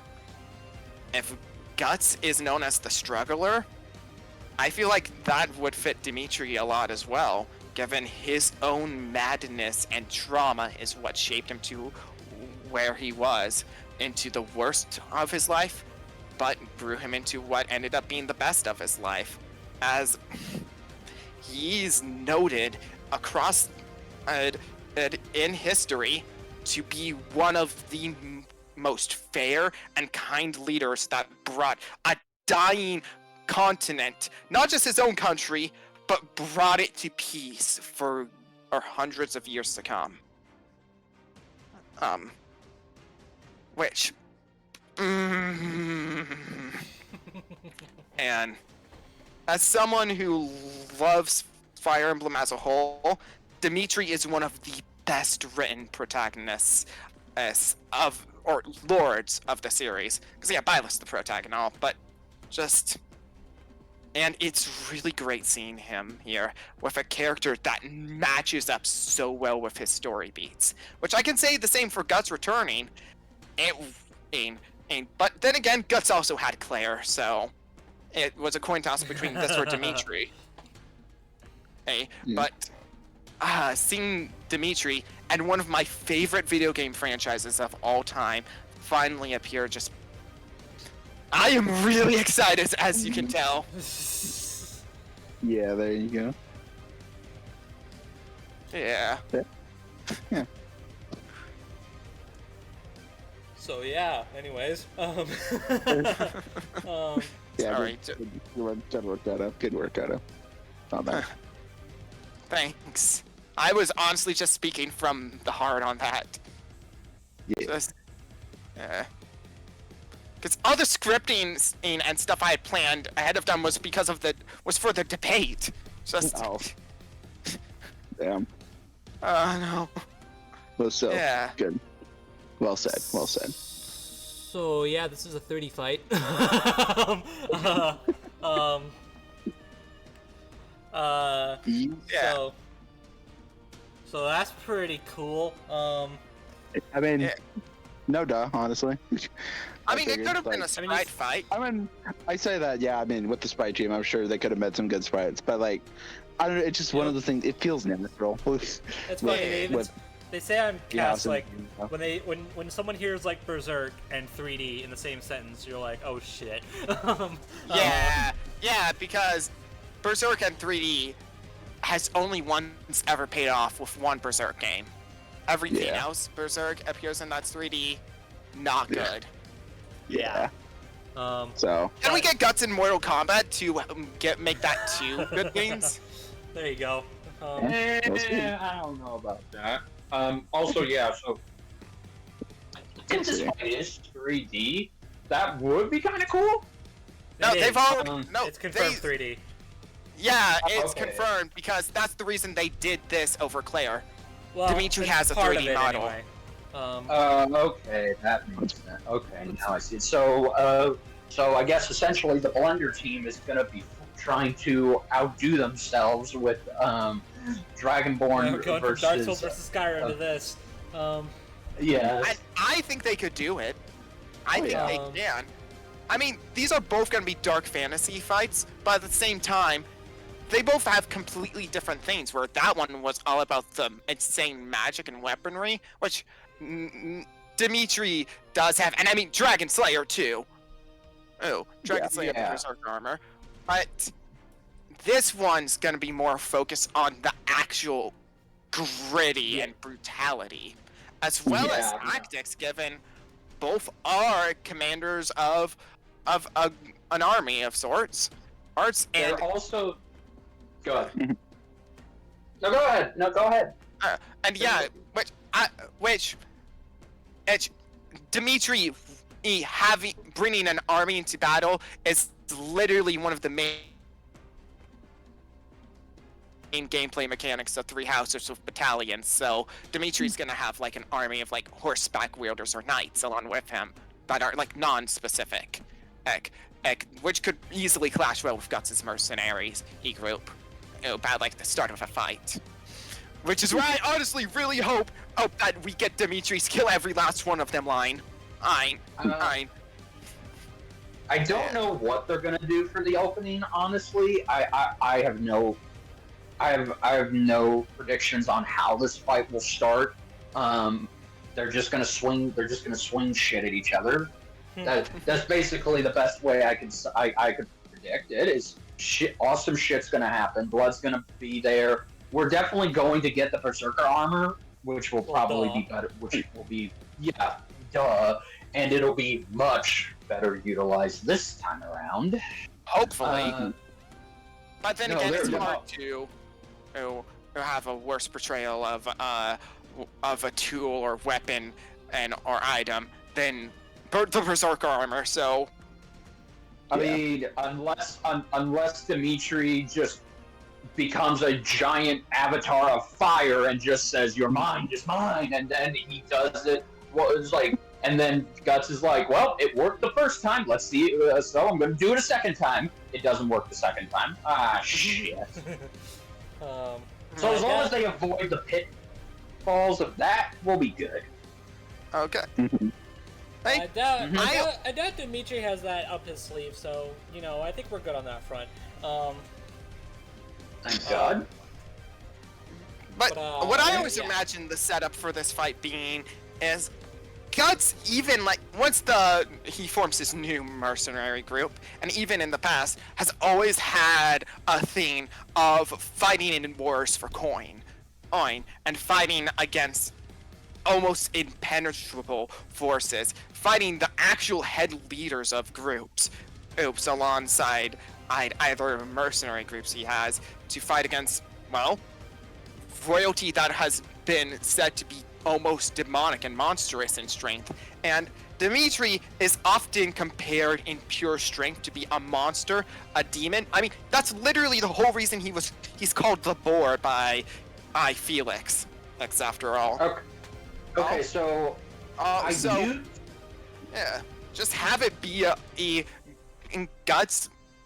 Just have this just be a war, or like take place during Three Houses storyline, and like maybe have like Dimitri is group ambushed by Guts' mercenary group. We have them clash with their battalions until the battalions and the mercenaries, until eventually the two are isolated and actually start getting more vicious once they're off horseback.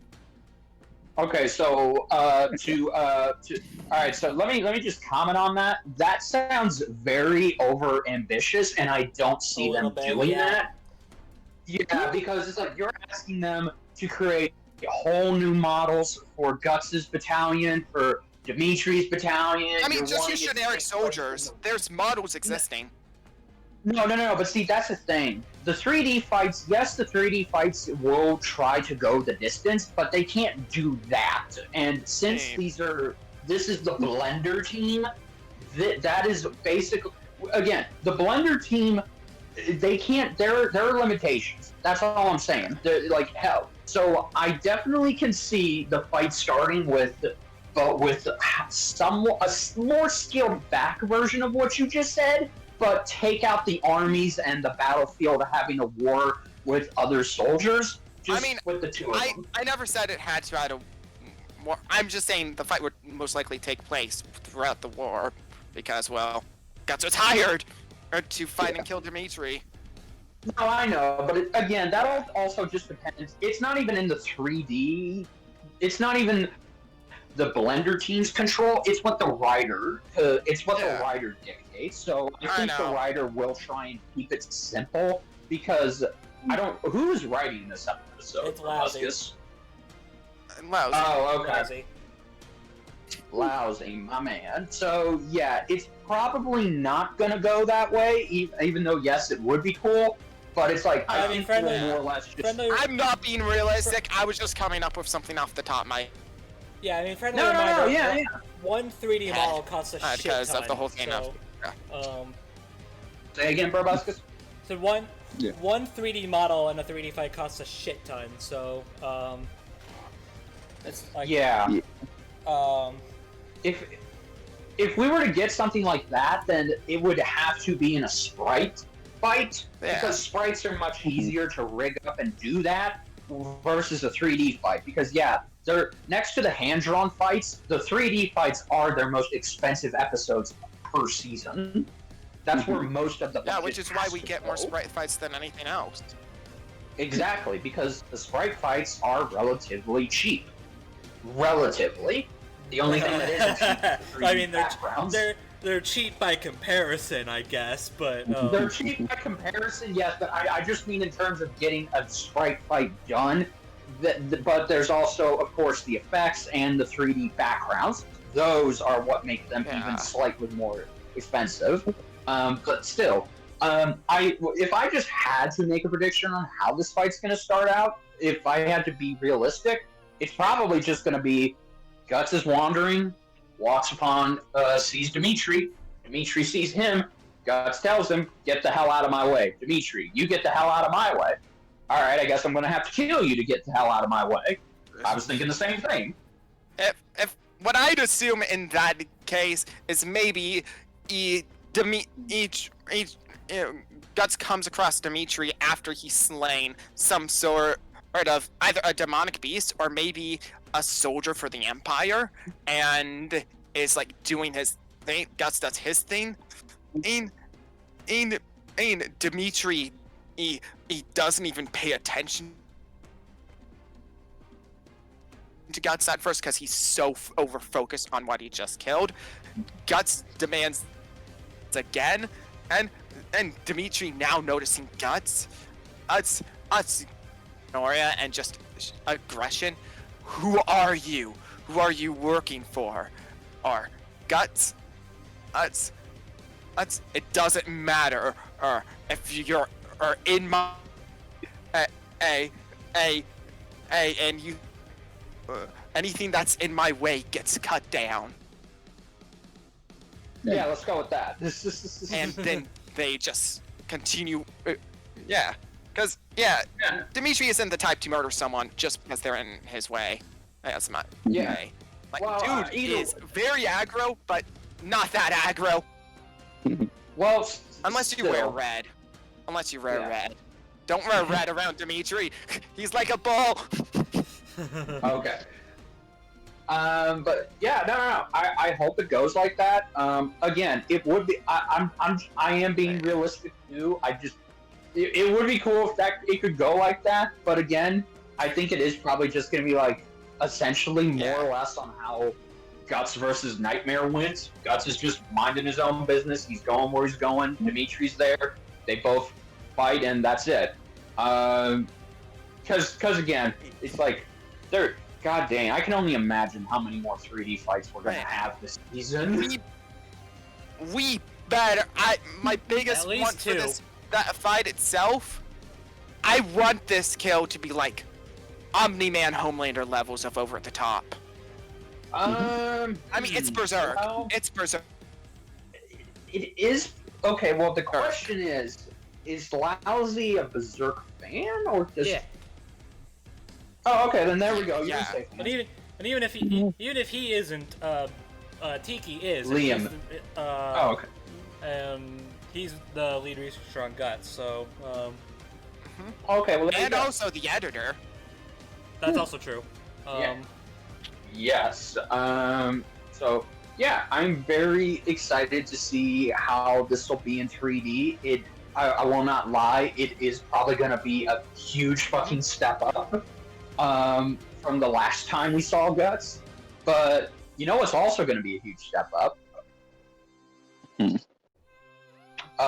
Voice acting. Guts isn't gonna have to use really low-pitched Siegfried voice clips. Yeah, that sounds like a step up. Yeah, no, I am curious how they're gonna handle this voice acting wise. Okay. Fire Emblem voice actors have actually voice acted in fan projects various times, so Dimitri's actual voice actor has a chance of showing up. I'm not saying 100%. Yeah, but... no, I'm probably gonna be optimistic and say probably not, because that means if he's voicing in a Nintendo property, Nintendo probably has to be the one to sign it off on it. And since Death Battle is a show that is under Rooster Teeth, and Rooster Teeth is under the WB umbrella, I don't know what if that is possible. Stranger things have happened. You know, I mean, we have gotten. We made it work for Sega. So we did, yeah, we did. We did work for Sega. I mean, we got Dante Bosco back as fucking Zuko. So if that happened, then... Dante Bosco's an exception. It's a Dante Bosco. Do the voice whenever. Yeah, Dante Bosco's an exception to the rule. That is true. Yeah. Yeah, makes sense. But yeah, I'm very curious. Okay, so who could they get for Guts? It's honestly both of them. Chris Guerrero. I mean, there's a part of me like big. Chris Guerrero works for both of them. I could see that, yeah. Part of me is like big battle royale bias, but part of me kind of hopes to get the voice actor from that because Tiki's working on this episode. That'd be cool. I know that that is super wishful thinking, but I think that'd be kind of cool. Because Tiki wrote that episode as well for Battle Royale. That's true, and it's not as if Tiki couldn't convince them. Yeah. Because I mean, Tiki's actually talked about Battle Royale work with the team for and they actually to the point where they actually trust him a lot, researching and doing stuff behind the scenes with cast members that he's worked with before. Like when he talked about when he was specifically talking about Punisher or before, and they were like, yeah, we have you. We completely trust you with anything. Yeah. Yeah. That's cool. Being related to a character you've researched before. That's cool. Yeah. I did. Yeah. I will say, I mean, watching through the Fire Emblem playthrough, a couple of voice actors did come to my mind when listening to Dimitri's voice. I don't know if Nicholas Andrew Louis? No, not Nicholas Andrew Louis. I mean, I don't now. I mean, now don't mistake me. I could don't mistake me. He could do it, but he's not who came to my mind. Yeah.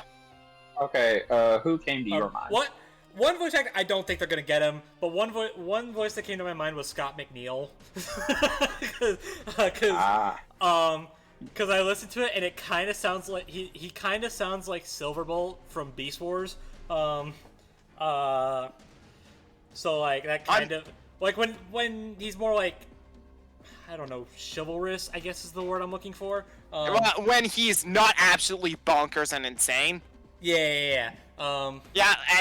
Before pre-time skip, before as well as like at the end of his story, before he goes on, before he realizes that the person one of the people he trusted most above anything, and one of the last remaining blood relatives he actually has, absolutely betrayed him and was directly involved with making him absolutely miserable for literal years. Oof. Yeah. The other one was Xander Mobus. So, Xander Mobus could do it. I was thinking Robbie Damon personally. I haven't seen Robbie him show up. Robbie Damon on Death Metal would be a treat. I haven't. Yeah, he hasn't shown up on Death Metal yet, but if he did, Dimitri is a really good episode, because here's the thing I think is absolutely important for Dimitri. You need to absolutely sound like you're slipping into insanity while delivering the most unhinged laugh you can possibly do, as well as the most guttural and loud shouts of war. Well, I'm sure they could do it. Yeah.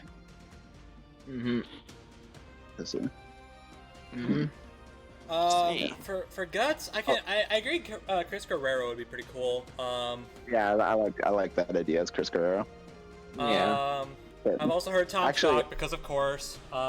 Actually, now you mentioned now, because I was thinking in the back of my mind, I wonder if he could do Guts. I feel like he could probably do Guts. could. He absolutely could. Yeah.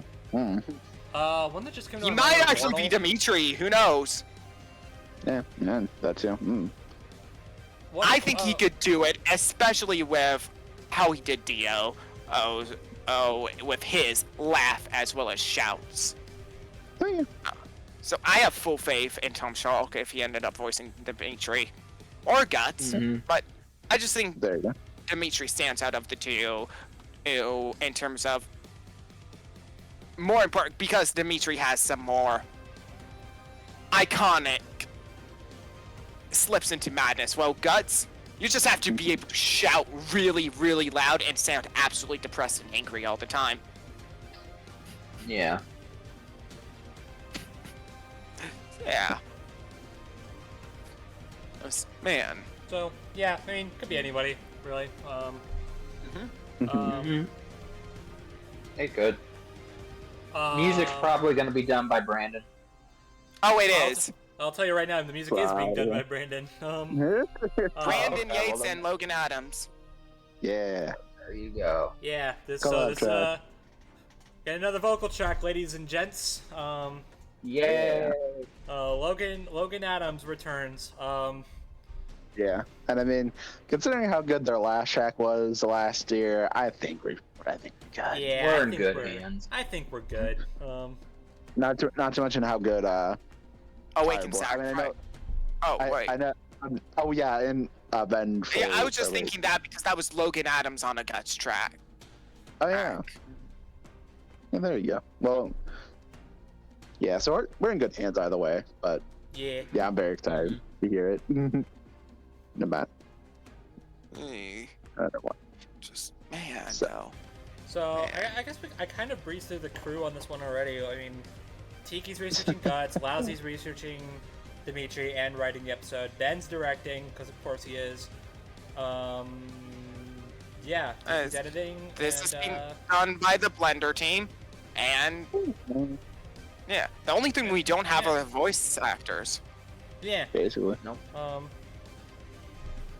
I mean, I guess then there's the question of what the hell is this on the cipher wheel? Because this was Assuming this is a it's not talking the point. swords, I think it's either the skull because of just how No, it much can't be- death it can't there be- is in their lives. No, I don't think it can be the swords because Dimitri uses. I've a said spear. if it's not the. Oh, Dimitri think it is. uses swords as well, but yeah. Yeah, but his it's- main it's weapon his is main- a spear. Yeah, Adria is a it's a spear. I think it is the swords. I'm gonna stick with the swords. Like if it's not the swords, it's either the skull or it's the divergent paths, or the arrows, referencing like the twists of fate and like other fates. Because there is a big thing in both series where there were other possible fates or timelines where things could have been different for both. Because I mean, there's the other routes in Three Houses, as well as the other things in Three Hopes, which is canon, by the way. Hey, it's just another timeline. Okay, the timeline where Byleth doesn't go to school and become a teacher.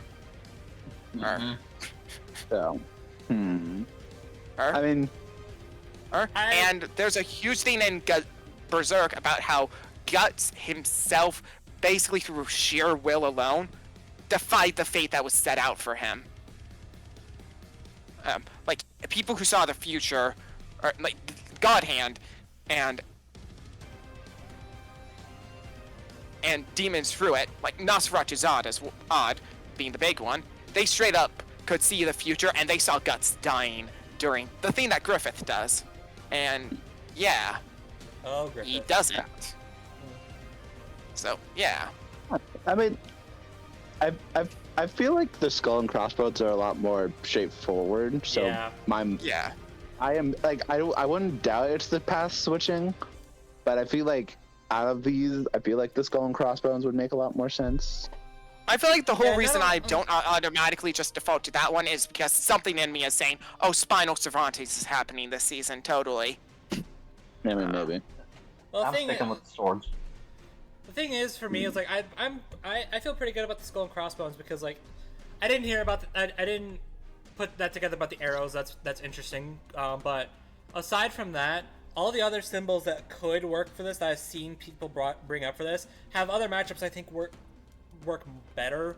Like I saw people say the Like half Soul moon, Spawn. but yeah, like I saw Half people say the half moon, Obito. which I think that's Vader Obito. Obito. I've seen Yeah, people say that is it's the- absolutely Vader Obito. I've seen people say it's the yin yang, but I think that's Cole versus Alex. I've seen people say it's the swords, but I think that's Yin Yang could be Phoenix Raven. Yeah, I think Yin Yang Yeah, is I was Phoenix gonna say, Raven, maybe. but Raven and I've Either way. I've Either been way, working either under way. the assumption that it's the Lotus. no. Oh, Um, Either way.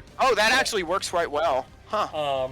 Well, either way. And I'm convinced at this point that the swords is Dark Souls versus Skyrim. So Yeah, yeah. I am as well. Same.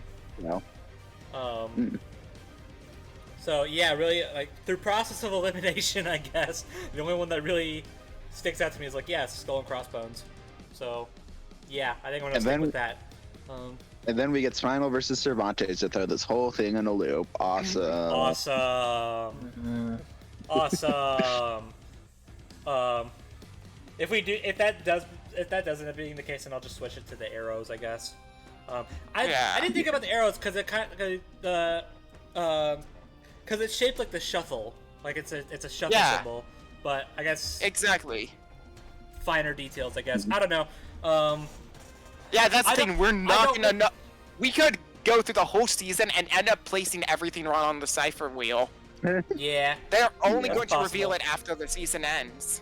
Yeah. Which honestly, That's true. again, is kind of the fun part about it. Oh Exactly. yeah, Like, for it's sure. Very end.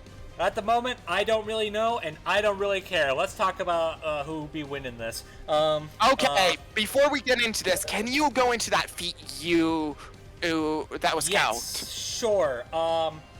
So, this is a character. His name is Zod, Nosferatu Zod. Yeah, I talked about him. One of the things he did was he endured being in close proximity to the great roar of the astral world. And a feat like that, it's basically a storm. It's spread across the entire planet. A feat like that got to about what am I looking at here? So about anywhere minimum anywhere from like near 20 megatons to near 11 gigatons. Which is like, okay, I mean, Berserk got a buff, yay. At max, it's 10 pentatons, but I've heard some contention about that. I'm gonna talk about that real fast because you know who has an almost identical feat that they scale to? Dimitri, where Sothis is at one point in time in lore flooded the entirety of Three Houses planet. And okay, why should Dimitri scale to Sothis? You know who is the literal reincarnation of Sothis and has obtained all of Sothis's power? Byleth. You know who Dimitri is, and all the house leaders are actually on par with in terms of power? Byleth. So... That makes sense. Yeah. All right. So here's my thing. And I'm gonna make it real simple and not even try and back it up. I'm just gonna state a cold fact, and this is who I'm putting my money on. Guts is fucked. I'm going with Dimitri. Okay. That seems like a safe bet, yeah. Now, to Guts' credit, from what I can tell, he does seem to be moderately faster, so he does got that going for him. Oh no, he's not. He's not. No, he's actually no. Apparently, he is not. Like, he's fast. He is fast. Yeah, but here's the thing. Dimitri is able to evade attacks as point blank as well, or things fired from miles away that hit in seconds that are actually made of pure light. Right. Yeah. Fire from Three Houses is very much faster than light. So, question. Yeah. So FTO. Are those feats are apparently, I'm reading the blog, their words, not mine. Those feats are apparently frame 1. Okay. So, bit of a problem. And I mean, I guess I kind of went over what frame 1 is already, but in case you need a reminder, basically it's dodging at the absolute last possible second, right? No, it's when the animation for the attack moves in 1 frame, meaning it is literally impossible to calc in tandem movement with it. Yeah, but we know the most it's you're gonna hard. The most you're gonna get out of that is aim dodging, and that's not really that helpful. Well, okay. Here's the thing, and also one of the big things that puts Three Houses as high as it is in comparison with other Fire Emblems, that Javelins of Light, where just one of them alone can destroy entire countries, and yet they're literally made of pure light. Dimitri can, right? And 4 of them all together are just 4 of them can destroy the entirety of Fodland, which is made of several different countries. It is one massive continent, and as well as we're able to severely harm Rhea, aka the Immaculate One, aka Saint Serios. But yeah, Dimitri is able of fighting Edelgard and is can scale to Byleth, and even capable of defeating Edelgard without her monstrous form. Or I'll get to that later. And Edelgard killed Rhea in the Black Eagles route. And Rhea's true form, which is the one that, well, yeah, survived those. O's. But yeah, and they're and those are fired from miles away. Hey, and yeah, as said, they're made of pure light. Dimitri still is capable of dodging them without, well, aim dodging. So, cause yeah, how are you supposed to be able to aim dodge something from miles away, right?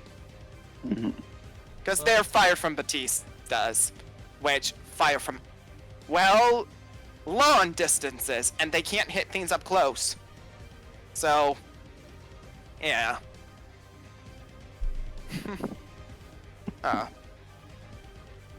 Regardless, yes. And even then, Guts' feats are related to lightning, right? yeah. Dimitri has those same feats, and even then can scale to characters that literally move in tandem with lightning. Oh yeah, and there's also 3 hopes. Dimitri himself can actually make himself as fast as lightning by amplifying himself with lightning magic, which has shown, Magic and Fire Emblem has shown to have the same properties as the actual elements. By the way, the lightning dodging is frame 1 as well, so rip. It is in game. I'm just also justifying he can move. He can amplify I know. I'm just saying, like, of his own lightning. I'm just saying dodging lightning. That's frame 1. That's not really. Yeah. Yeah. Because it's almost anyways, impossible to go. Just yeah. So anything you could debate for Guts' speed, you can debate for Dimitri being just as fast, if not faster, or by a significant margin. Well, whatever. I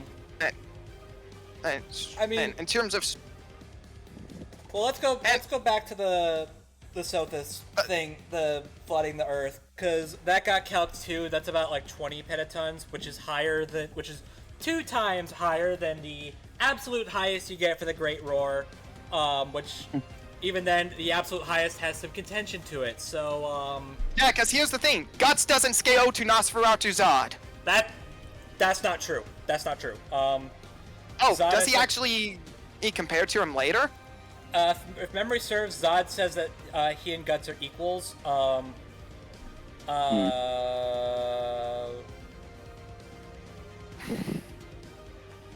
don't know if I agree with that, because every time they fought, Guts jobbed. And nearly died, and the Skull Knight had to come in to save him. Except for after the first time, because Zod just left him there because, well... he realized, oh wait, I can't touch him. He's with the guy who's gonna reawaken God Hand.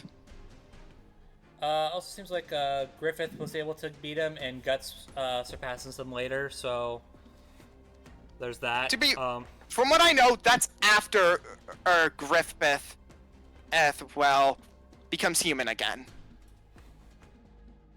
I don't really know. I don't really know, and I don't really care, so I'm just going by what I see. Yeah. None of this changes anything, to be clear. Okay, yeah, I'm just gonna place my money on the table right now. I'm going for Dimitri. I see the arguments for Guts being faster, but Dimitri just has like well, for one, he's stronger regardless of, like, if you use the lowest end for his feat and the highest for Guts. But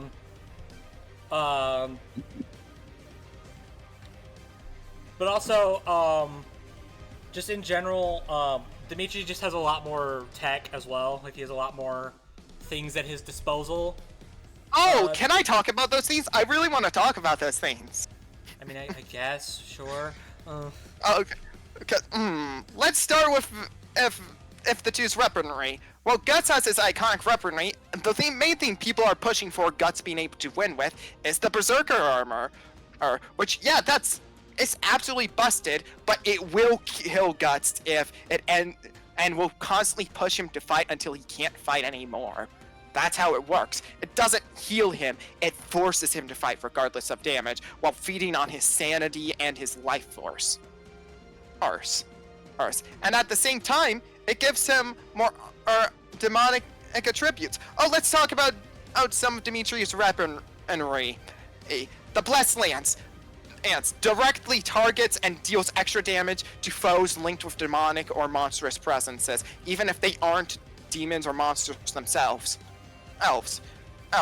Armor Slayer, a sword that directly deals extra damage and tears apart any type of armor, no matter what it is. Even if it's special magic relics that were made with the bones of a dragon god. Odd. Oh, how about this?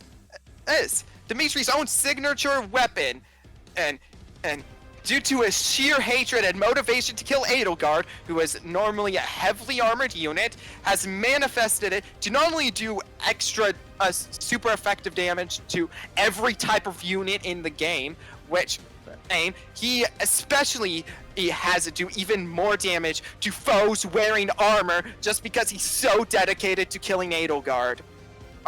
That is not an innate ability it has until it enters Dimitri's hands. And if Guts tries using that same lance, he doesn't have the crest of House Blade. So it will slowly kill him and turn him into a demon. And if he tries if he let alone grabs it. And let's talk about some of Dimitri's skills. Like, I don't know, Sword Breaker, which will automatically weaken the attacks of anyone using a sword, and make them more susceptible to damage from spears, which in Fire Emblem, there's the weapon triangle, where certain weapons are more effective against other types of weapons, like spears against swords. And even further that, let's stop there. Dimitri, he has access to, let me look at my notes real fast, I forgot his name. He has access to the Chalice of Beginnings, which will let him counterattack attack from any distance. Guts tries shooting him with the arrows, he will instantly get up close and stab Guts with his spear. Doesn't matter.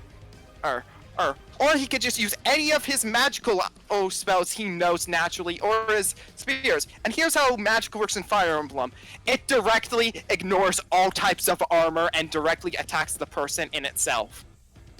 Elf, your actual physical defense doesn't matter when magic attacks hit. It works on your resiliency magic, which Guts has always struggled with at fighting.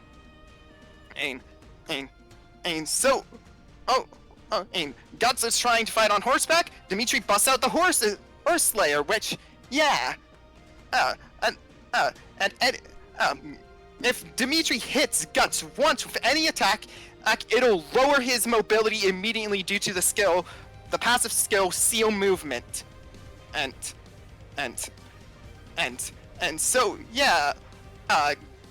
Dimitri doesn't just win, he murders Guts. I know this is haha funny fun jokes, but it's not, and it's not real, but he is a man who murders Guts, not just kills, but murders.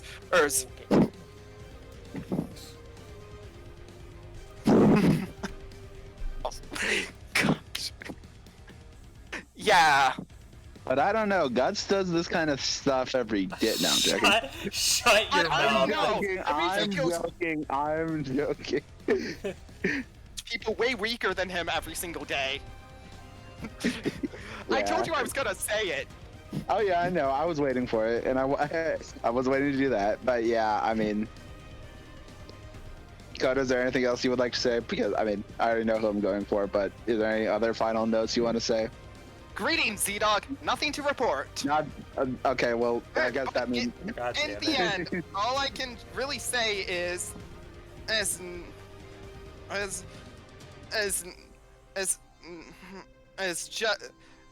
the end,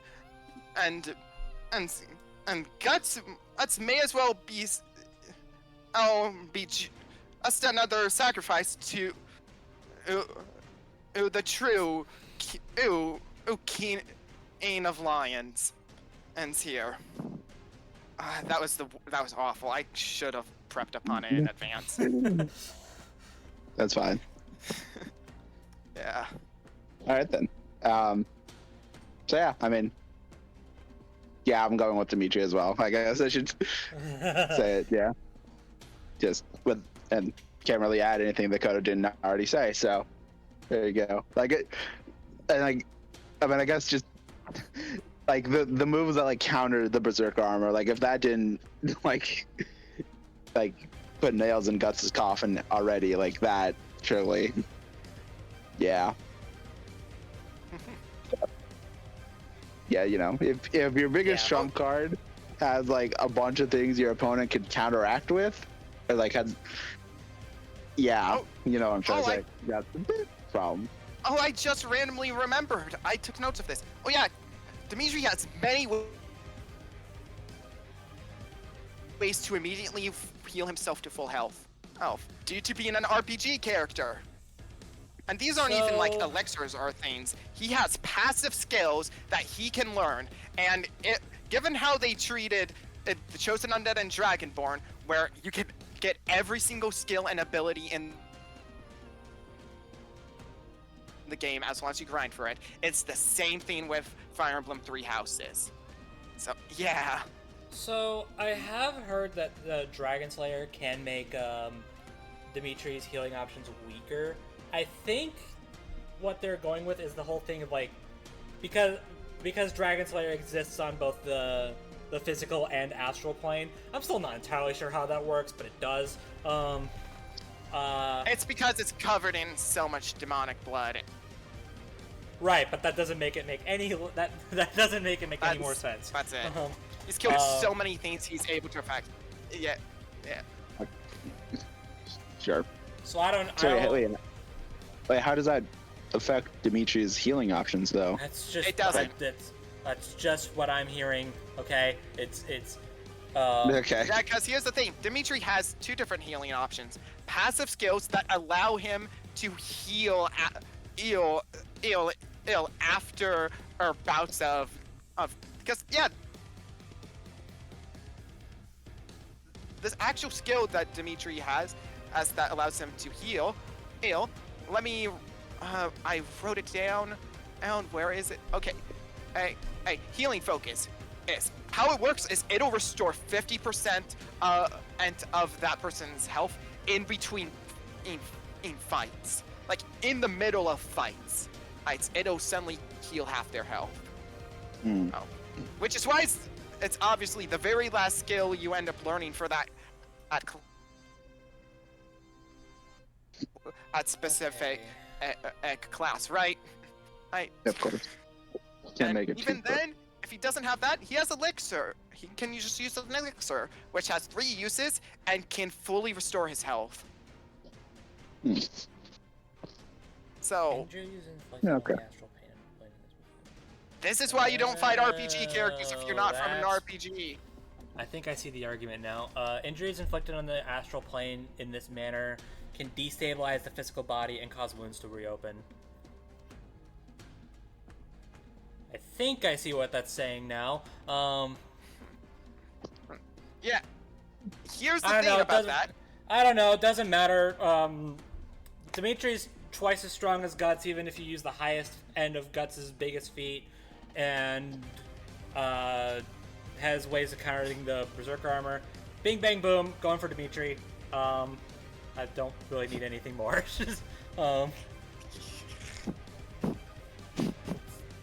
Yeah. So. Oh man, I'm so glad I actually found a way to naturally get in a parody of the Dimitri murders a woman and copy pasta though. There you go. There you go. Your life is complete now. There you go. Oh, it's not gonna be complete until I finish making Peak Fiction. And I mean, well, what? I mean, Yeah, what's that about? More foreshadowing? Who knows? Anyway,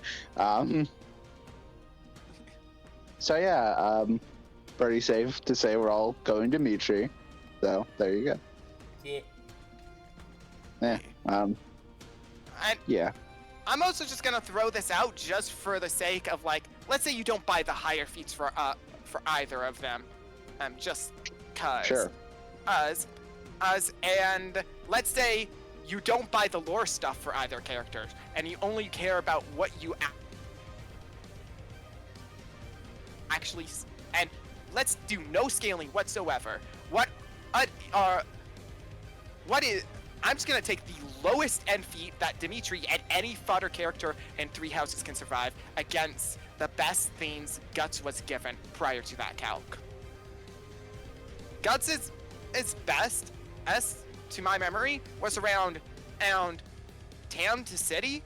And let's look at the lowest end theme Dimitri can survive, and fodder characters in Three Houses can survive. Oh, how about the spell Meteor, which creates an at lowest town, at highest mountain level meteor, or the spell Beloved, which literally summons lava directly from the core of the earth to completely erupt over or the person underneath it. And fodder characters can survive this as well. And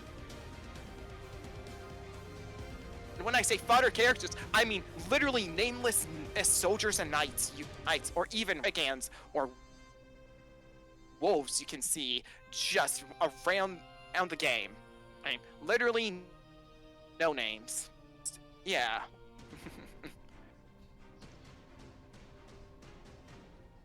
All right then.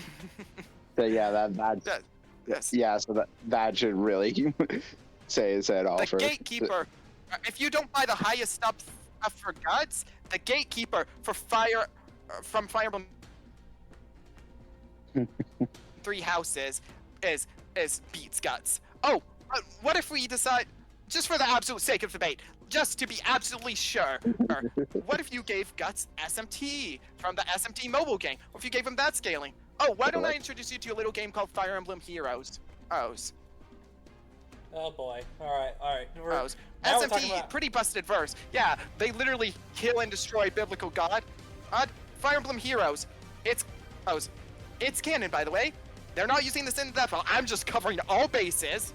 Fire Emblem Heroes literally is an infinite multiverse of infinite timelines and freely summons others, and anyone can fire it against the very thing that's destroying. I mean, all of these timelines, universes, multiverses, all at the same time, the Tempest, and anyone can destroy it. Anyone is capable of destroying the Tempest. As they all fight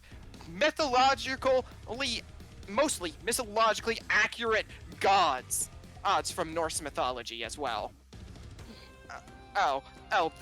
Whose casual wars destroy entire multiverses just as a byproduct of what is essentially them just playing chess. And anyone can fight and defeat Loki and Thor. So, yeah. So. And Dimitri has 3 different units in that. Dimitri can defeat Guts while wearing nothing but a summer hat and swim trunks. Trunks. Right. He can defeat Guts at his absolute best with that. And yeah, I feel like I've made my point. There's no timeline Guts wins this. Yeah, so sad, but I mean, hey, what are you gonna do? I just want to apologize for making that tangent longer than, for such a one-sided match. Well, you know, but I mean, might as well cover all your bases here. So why not? I didn't know Guts was in a SMT mobile game though. That's interesting. Yeah, pretty sure he does jack shit, but yeah. He's in the same game. He's in the same game as our homie, the boy Jack Frost, Bayonetta, and Sonic the Hedgehog. Okay. Man, crossovers are weird. Crossover. Yeah. All right then.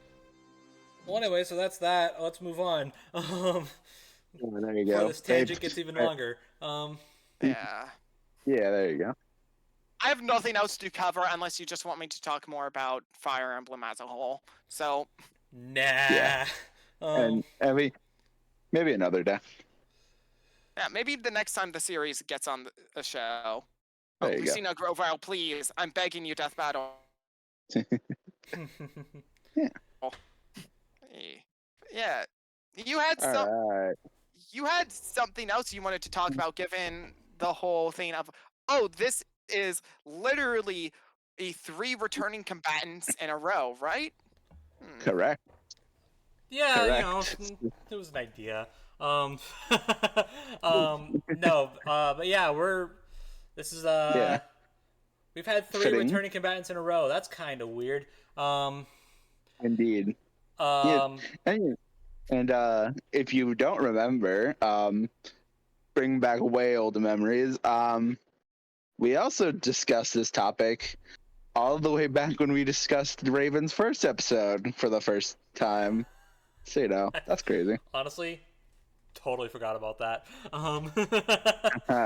See, I told you. I told you I had my reason. So guess what? So We gonna do it again. exactly. Yeah. Go also fitting considering it's returning combatants. We're returning to this topic. There you go. Perfect timing. Yeah. And hey, I'm a returning guest as well, so Yeah, there you go. See, all the fittingness of the world. Yeah.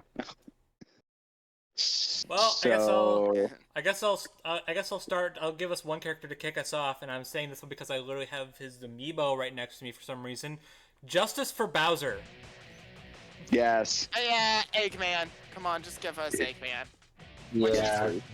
Which, given I and don't want what that. the Death Battle team has spoken on thoughts for both series stats, as recently, Bowser's not winning that, but hey. Mm, Hey. I don't know if I agree with that, but all right. They talked about Mario and Sonic's stats. Many members of the research team have talked about the stats for both semi-recently on social media, saying that they don't believe Mario gets past Universal, while they think Universal for Super or Sonic tier characters is Well, Universal for absolute Supersonic baseline. does exist. They just think that's the absolute lowest, like the absolute baseline. So, while Mario is universal at best, so that's what yeah, I mean, makes me think if they did it, they'll have Eggman win. But hey, no one's ever gonna agree on the stats for both versus, so That's let's true. not talk I about mean, who we think win. And yeah, and yeah. Instead, let's talk about how much we really want this. Because Yeah, oh my honestly. gosh, I really Yeah. want this to happen, please. Because I mean, I don't think I need to. I mean, get a load of this. I mean, I think I mean, I know we're all fans of it, but I really like Mario, and I am a very big No, fan really? of Sonic. Yeah, I know, right? Kind of hard to tell. Not like K-Finch. Gosh. But yeah. And it's totally not like you have a Luigi EFP right now. Yeah, totally not. What do you mean? But yeah, honestly, this is I feel like out of all, I mean, maybe not out of all characters, but I feel like these two are top of the line that should return because of how.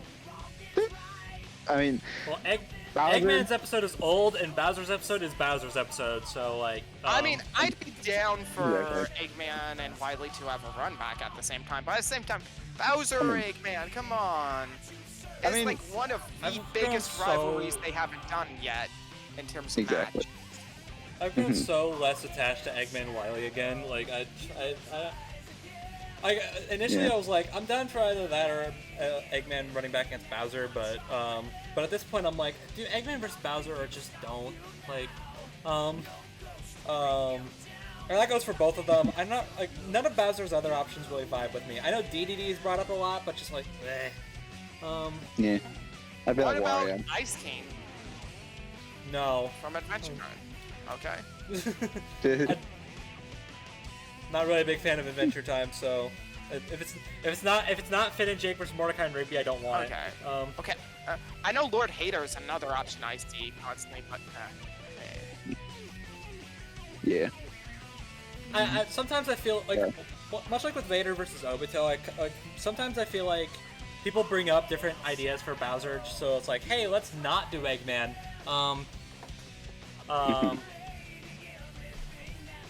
Obviously, no offense to anybody who. They should absolutely do Eggman. Obviously, no offense to anybody who prefers other matchups over Eggman, but like, but at this point, it's like, come on. You know what? For real. But Just do it. it is. But at the same time, you know what they say: the more, the merrier. Exactly. I've got two. Well, go ahead and bring them up. Yes. Okay, so the first one I want back is He-Man. I think it has been a it has been a long time since we've had He-Man on the show, and we did have She-Ra some odd years ago, but that doesn't count. Well, kind of counts, but not really counts. I really You want him to return before Skeletor shows up? Huh. Why not? I mean, fair. Yeah, no. I really feel like He-Man coming back, especially with the two new shows that he's had, whether one is, and of course the toy line going stronger than ever. I really feel like it is a great time to bring the character back and try and see if they can capture the magic they achieved 10 years ago since we last saw him. God damn, has it really been that long?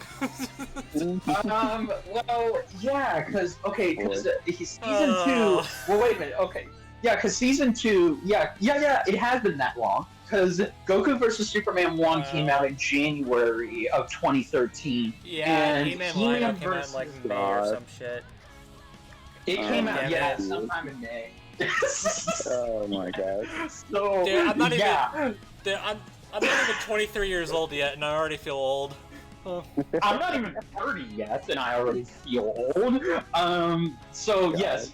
Now the main and okay. I know go ahead. Shazam is brought up for. Yeah. I was just gonna say yes. Obviously, Billy Batson, aka Captain Marvel, aka Captain Thunder, aka Shazam, and aka now his new nickname that he's been given in the comics, by the way, the Captain. Just go with it. Wow. Yeah. They so I yeah. think I'll just Legally, stick with Shazam. Thank you very much. they can't call him Captain Thunder because there's already a character named Captain Thunder. So But Where? yeah, yeah. So yeah, his new name in the comics now it's basically comics. There's gotta be it's a nickname that his adoptive brother gives him. From a mishap. It's an in-joke. He calls him the Captain, and that's kind of his name. He just goes with it. He's the Captain. Well, if it's all the same to you, I think I'm just gonna stick with Shazam. I'll just keep calling him Captain Marvel because he'll always be my Captain Marvel. But anyway, it's kind of fitting that this would be a good matchup for He-Man to come back to, and also yes, you get Shazam back as well. But because literally these two have the same powers. They both get their powers by shouting out some magic words, and they become the conduits to that power, and they're granted strength, speed, durability, wisdom. They both have cartoonishly broken hacks. And Liam and Chad and the Death Battle team do and discuss this fight two years ago. Yeah, it was around 2-3 years ago. Which Liam totally did not get mad at me for going for E-Man and backing up Chad. Totally not. It would be kind of cool to see this fight, or just again see He-Man in general, because come on, we need more He-Man. We do. If we can have Batman 4 times, if we can have Leonardo 3 times, Wonder Woman 3 times, Thor twice, Vegeta twice, fucking Raven twice, and Guts twice, again, then He-Man should be allowed to come back a second time.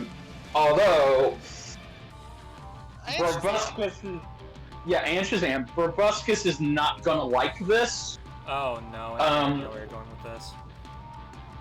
Actually, no, it's not where I'm not going where you think I'm going. I'm actually taking a detour, but you're still not gonna like it. Oh, what? Right. I suggest we bring back Batman for a 5th time. But, hear me out. We bring back Adam West. No, we have already done that. We bring Adam West Batman to fuck back into Death Battle. Oh. I feel like that's a completely different story. Yeah. It is, but it still counts as Batman coming back a 5th time because it's Batman and Bruce Wayne. So therefore, I don't know. I'm weird with that. I like counting alternate takes on characters separately. Same. I just do. Yeah, but again, okay. For something like for something like. Okay, but for something like Archie Sonic, yes, I do, or Xeno Trunks, yes, I agree with you, but that's the thing. This is still Batman. Like, if I were to say, let's bring back... But it's from a completely different alternate universe and timeline altogether, to the point where he's a completely separate character. Not really, no. He still more or less is the same character. He's still a great detective. He still he's trying to... he still wants to... Because as DC has its alternate universe and Earth thing. That not Earth 1 Bruce Wayne. Yeah, point is... That is a completely separate Bruce Wayne altogether. Yes, but again, if a Bruce Wayne... Now, if I was to say Thomas Wayne Batman, then yes, you would be right. It's Batman by name, but it's a different person. This is not the... This basically... Yeah, or it's not, or like the Flash. The Flash technically came back a 2nd time, but it's not it's not Barry Allen, it's Wally West, so they're cool. I'm just comparing this like Aquaman and Super Friends Aquaman. I mean, so again, technically, because it's literally the exact same case. Okay, well, I know, semantics. Hey, Richard, do you want to just stop beating around the bush and tell us where you're going with this? Because I know exactly where you're going with this. Yes, I will tell you where I'm going with this. I want to see Batman come back for a 5th time, but have it be Adam West Batman, and of course, have Adam West Batman fight Toei Spider-Man. I mean, yeah. And if you think this is a little weird, and it's like, there's no way that could happen. No. Let me just say this. They did do this as a Death Battle cast, with Billy and Liam doing a fan... likes it. Yeah. Liam even said he's going to try and campaign to make this fight a reality one day. At this point, I know they don't have season 11 locked in yet, but at this point, I wouldn't be surprised. Yeah, no. And the cool thing is, this would essentially be a reboot of Batman vs. Spider-Man, whereas the first Batman vs. Spider-Man, it was just, okay, it was Batman vs. Spider-Man. I don't know. The second Batman vs. Spider-Man, well, Terry McGinnis versus Miguel O'Hara, and Yeah, no. Well, I'm just meaning a reboot of the original. I completely forgot that episode existed, and I kind of want to go back to forgetting that episode existed. Thank you. Thank you. Yes, no. I only like the Batman Beyond portions of that episode. I'm sorry, but either way, Any Hoosiers. this would be a fun fight to see, and it would be fun to just see Adam West Batman because okay, God rest Adam West, but I think we all love Adam West. It is. It's Adam West. He was a great character. He was a great actor and a character in and of himself. And I kind of feel like, okay, how cool would it just be to see his Batman in Death Battle? Because again, it would just be for the majority of people who have not seen the 1966 Batman TV show, read the spin-off, read the continuation comics that were going on in the in the late 2010 era, and of course the two animated feature films that brought Adam West, Burt Ward back as the Caped Crusaders, with William Shatner being Two-Face in the second one, by the way. So you got to see Batman fight Captain Kirk. Just saying. You wanna know what I want them to do just to troll the community? Go ahead.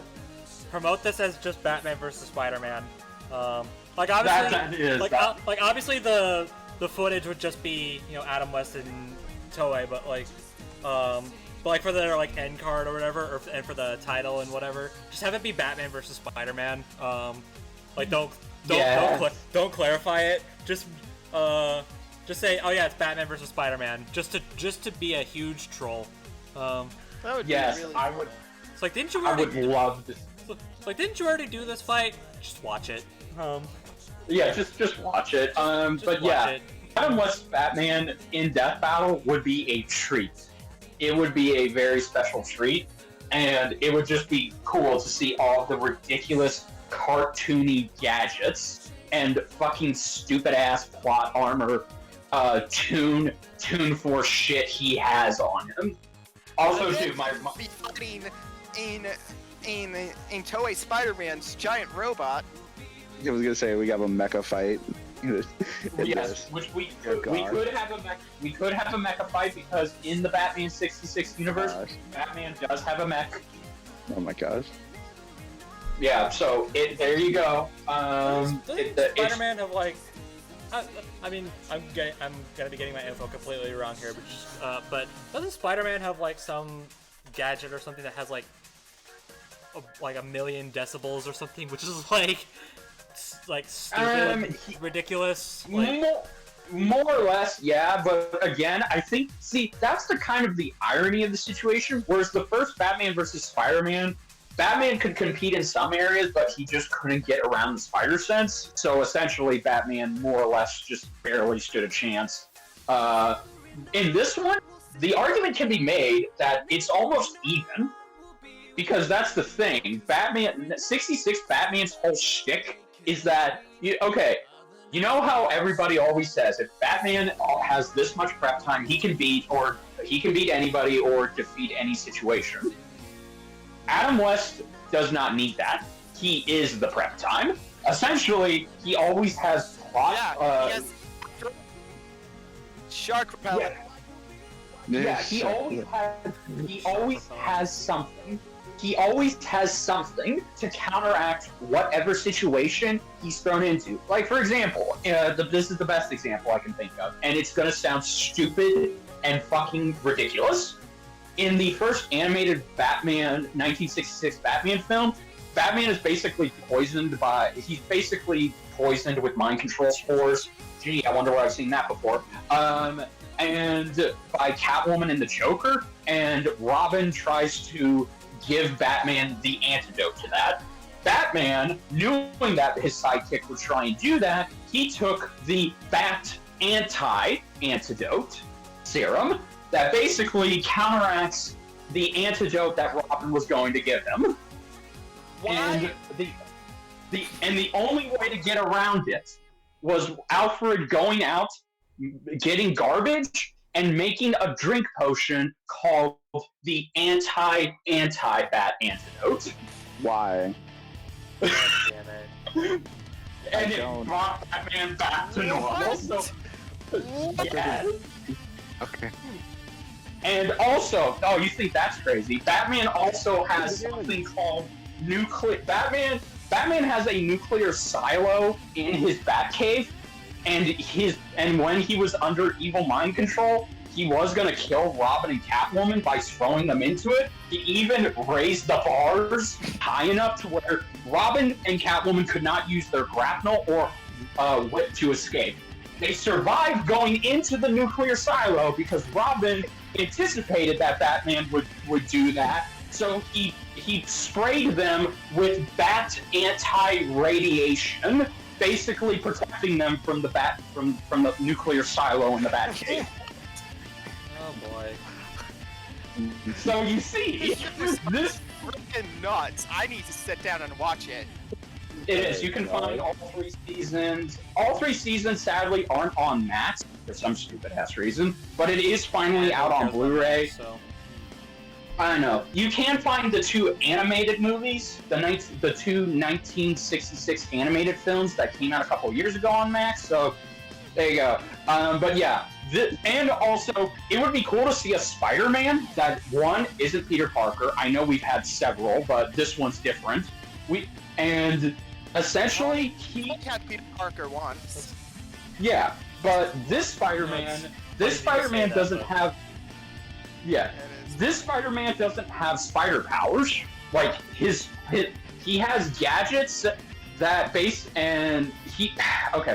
Basically, this Spider-Man has alien gadgets, and his predecessor was what came from the planet Spider, where they basically had they were aliens who had super technology, like the fucking mech, for example. Yeah. Why? Man. Also, it would just be funny to see an American Batman fight a Japanese Spider-Man, and you could totally. You could. That they do a different greeting in the fight other than Emissary from Hell. That's purely because something I know is a gimmick of Japanese Spider-Man is every time he shows up, he has a different introduction or greeting. Yeah, but he finally landed on the Emissary from Hell. And the funny thing is, they run up completely just for that.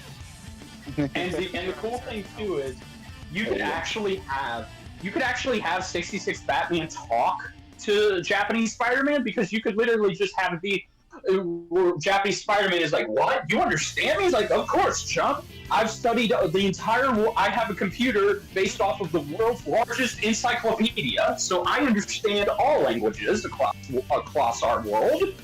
Oh, God.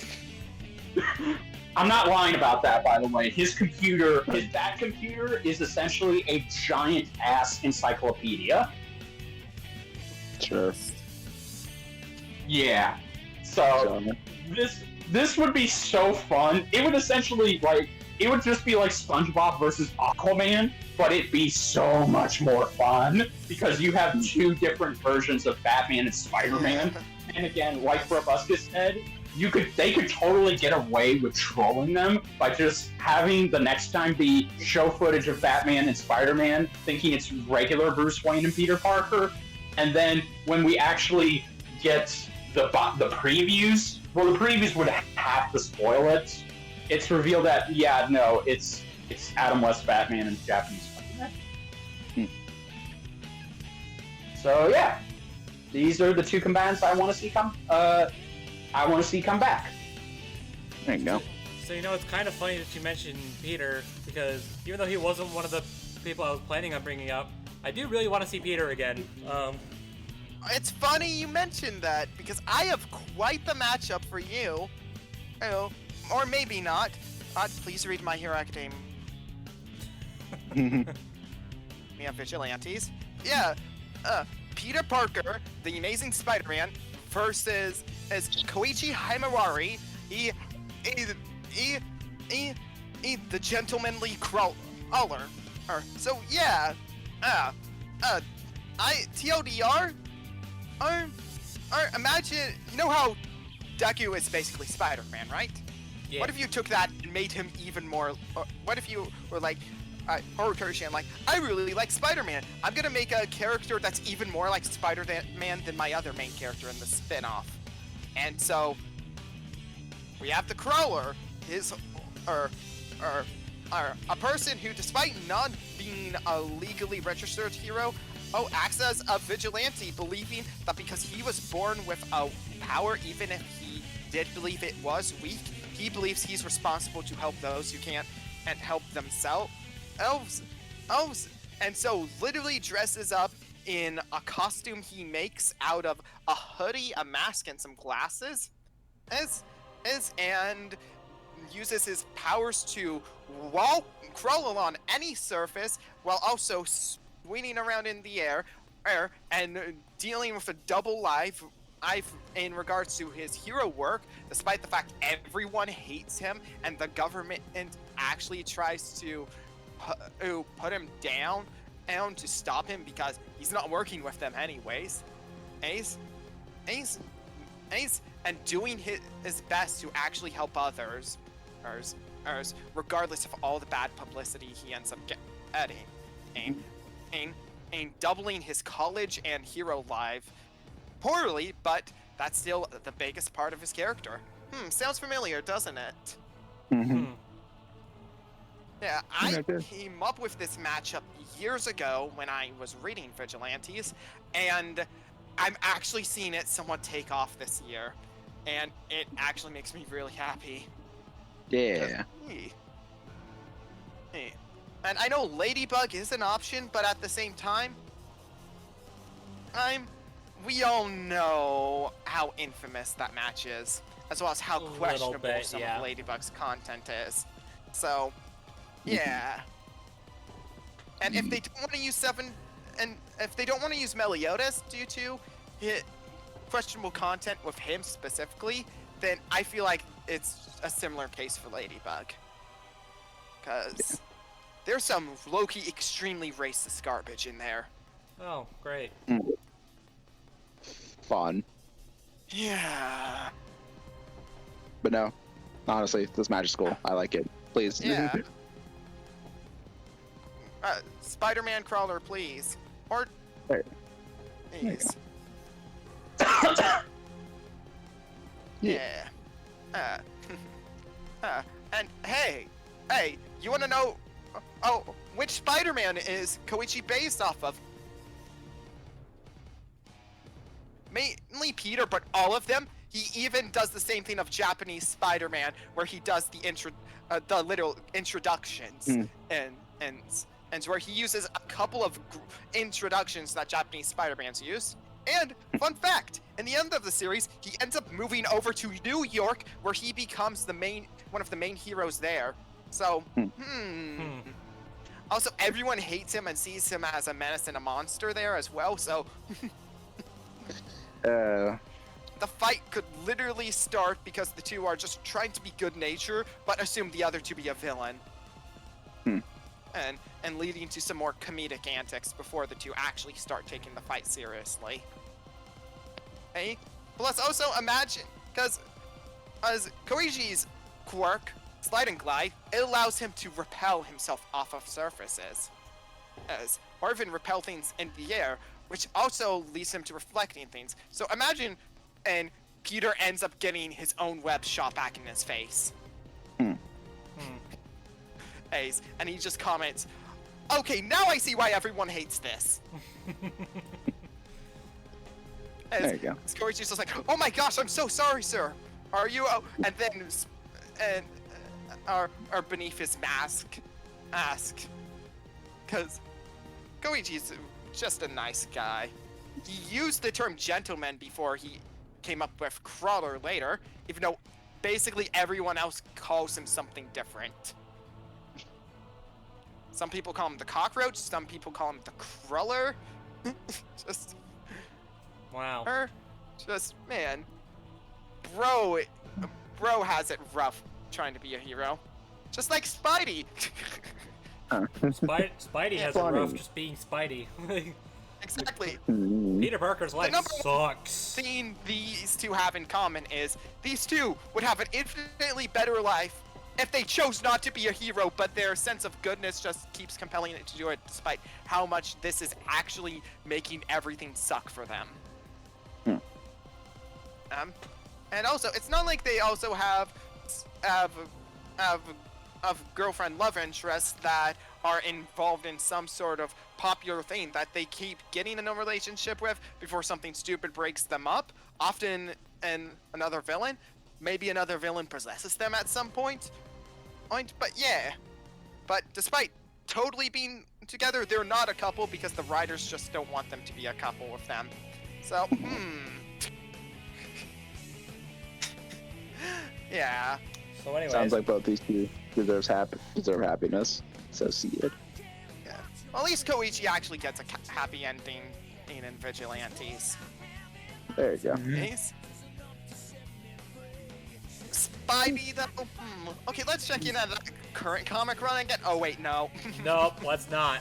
Instead, let's bring up another character, and he's on my mind because A, I have a figure of him sitting right over there, but also his episode just got one of those Death Battle Revisited videos on the membership. Let's bring back Scorpion. Hey. Ooh. Yeah, I'm down. I am so down. Perfect matchup for him. Yeah, I have a few you can consider. There's a couple I've heard. The one I subscribe to, I say this even though I haven't touched his game. That's not true. Is Wolf from Sekiro. Yeah, that one seems pretty cool. I have not touched Sekiro yet, but that match does sound neat. Yeah. And So- I mean, hey, after And hey, having another Souls-like character. yeah, I was about to say after Dark Souls vs Skyrim, I trust the Death Battle team with Soulsborne characters. What I'm personally vouching for is Kurapika from Hunter x Hunter. Maybe I talked about this matchup semi-recently on this exact podcast. Who knows? Yeah. Yeah, I'm also very down for Kurapika, I'm not gonna lie. If not Wolf, but That would be cool. either way. Yeah. Yeah. So, or I mean, I also know we brought this up the other day. I brought this up as another character from the other episode. Scorpion Spectre Knight is also one I really like. Oh yeah. So, really, Actually, any of those I'm okay Actually, with. on that note, let's bring back Shovel Knight. Anytime soon. Ooh, Shovel Knight. Yeah, Shovel Knight. Yeah, I was actually gonna bring him up because I really want Shovel Knight back. Like, Yeah, 'cause he granted, kind of got the short end a little bit last time. Yeah. so Only thing is, I don't know who to really put him up against, because I'm gonna ask, how much does Dig Dug really deserve to come back? Like, nothing against Dig Okay. Dug, it's just... Well, I was gonna say yeah. I don't know. I kind of like it still. And I'll... I mean, Dig Dug doesn't deserve to come just back, to but bring like, back Dig Dug. yeah, but I still think you do a lot of fun with him. But yeah. But well, I think the main you could- match I hear for Shovel Knight is Shantae. But at the Yeah. same time, Shantae Lilac, right? Yeah. Yeah, I'm literally in the same boat. But the other Shantae Lilac or Shantae Philia, I'm fine with either. match I hear for him is Yeah. Sir Arthur from Ghosts and Goblins. But at the same time, Oh, yeah, there's Sir that Arthur as well. versus Simon Belmont. Or Simon Belmont, yeah. Yeah. I mean, if you did end up fighting Arthur as well, if he did end up fighting Arthur as well, I guess I wouldn't complain because that. Here's another That's one I would fine. like. Yeah, Here's fine. another character I'd like to come back. What's What's up? that? Deathstroke. Oh yeah, Oh. yeah. I'm down for Deathstroke coming back. There's a match I actually kind of really like for him, but at the same time, it's a specific not- version of him. If it's not Soldier Boy, then I don't care. I was gonna say Slade from the Teen Titans show versus is Tengu Shredder. Slade versus Tengu Shredder. I have no idea who that is. It's the 2003 era Shredder from that specific TMNT. I was about to say, Bridger doesn't know what a version of Shredder is? Yeah. Oh my goodness, another option to come back, RoboCop. For Deathstroke? No, not for Deathstroke. Or just in general. Oh, just in general. Yeah. Just Okay, yeah. In general. Yeah, I'm down for RoboCop to come back, sure. I guess, yeah. RoboCop Judge. Yeah, it's up. Dredd would be the only thing I could think of, but but at the same time, Dredd Punisher. Yeah, I was about to say. Well, let me see. Who else could? Either way, that I mean, you know. Yeah. Well, while you look up, I assume you're looking up other RoboCop matches. And while you're doing that, ZDogg, you haven't said anyone yet, have you? Yeah, you have. Have I not? Oh, right. I mean, I guess I could bring up the obvious one, knowing me, Yeah. Go if I ahead. wanted to. Oh yeah, And then, you totally want to not tell like Kaka it's- to come back. You oh totally yeah, want to obviously. tell Kaka to come back. I'm the world's biggest Kyle Kaka fan. Yeah. Nah. it's not like it's not like the character you're actually going to bring up is in your goddamn profile picture. Yeah. You know, maybe a little. Yeah. I mean, come on. You know, he's my favorite character of all time. Give me Luigi back. Like, come on. Like, Oh yeah. listen. Even if it's not my preferred match, like, I mean, I say this like I'm not totally against Luigi Tales 2 like everyone else is, Yeah. but also I do think he could be brought back in a very better spotlight than he was against Tails, and you know, it's not just like wanting Luigi to show up and get a better rep than he did before. exactly. Yeah. You know, it's not like It's not like there's- treated like shit. yeah, and you know, it's not like there's another match out there that, you know, also brings in another. Brings in another overdue character that really should have been on the show by now. Come on, like Luigi Pac. Like, come on, just do Luigi Pac-Man already. Like, okay, and I didn't really specify. I mean, I know there's a lot of people that are naysayers of this match, which, you know, is fine. Like whatever Team you loves want. this match. Yeah, So- but like, yeah, there you go. Horatio, it's Luigi time. Exactly, and like, I don't know, a lot of the things against this matchup is just I don't know, seem weird to me. It's just Like, literally they're those just trying to people are find also- ways to make it bad because they don't like the match, and it's okay to not like I it, but guess. you don't need to say it's bad just because you don't like it. Exactly. So, Yeah. and yeah, and I mean, I like I said, like, feel free to like whatever you like and dislike whatever you like, as long as you're not a dick about it. That's all I care about. Right. Although I will say, and this may be surprising, there's actually a secondary Luigi matchup that I actually would not complain about happening at all.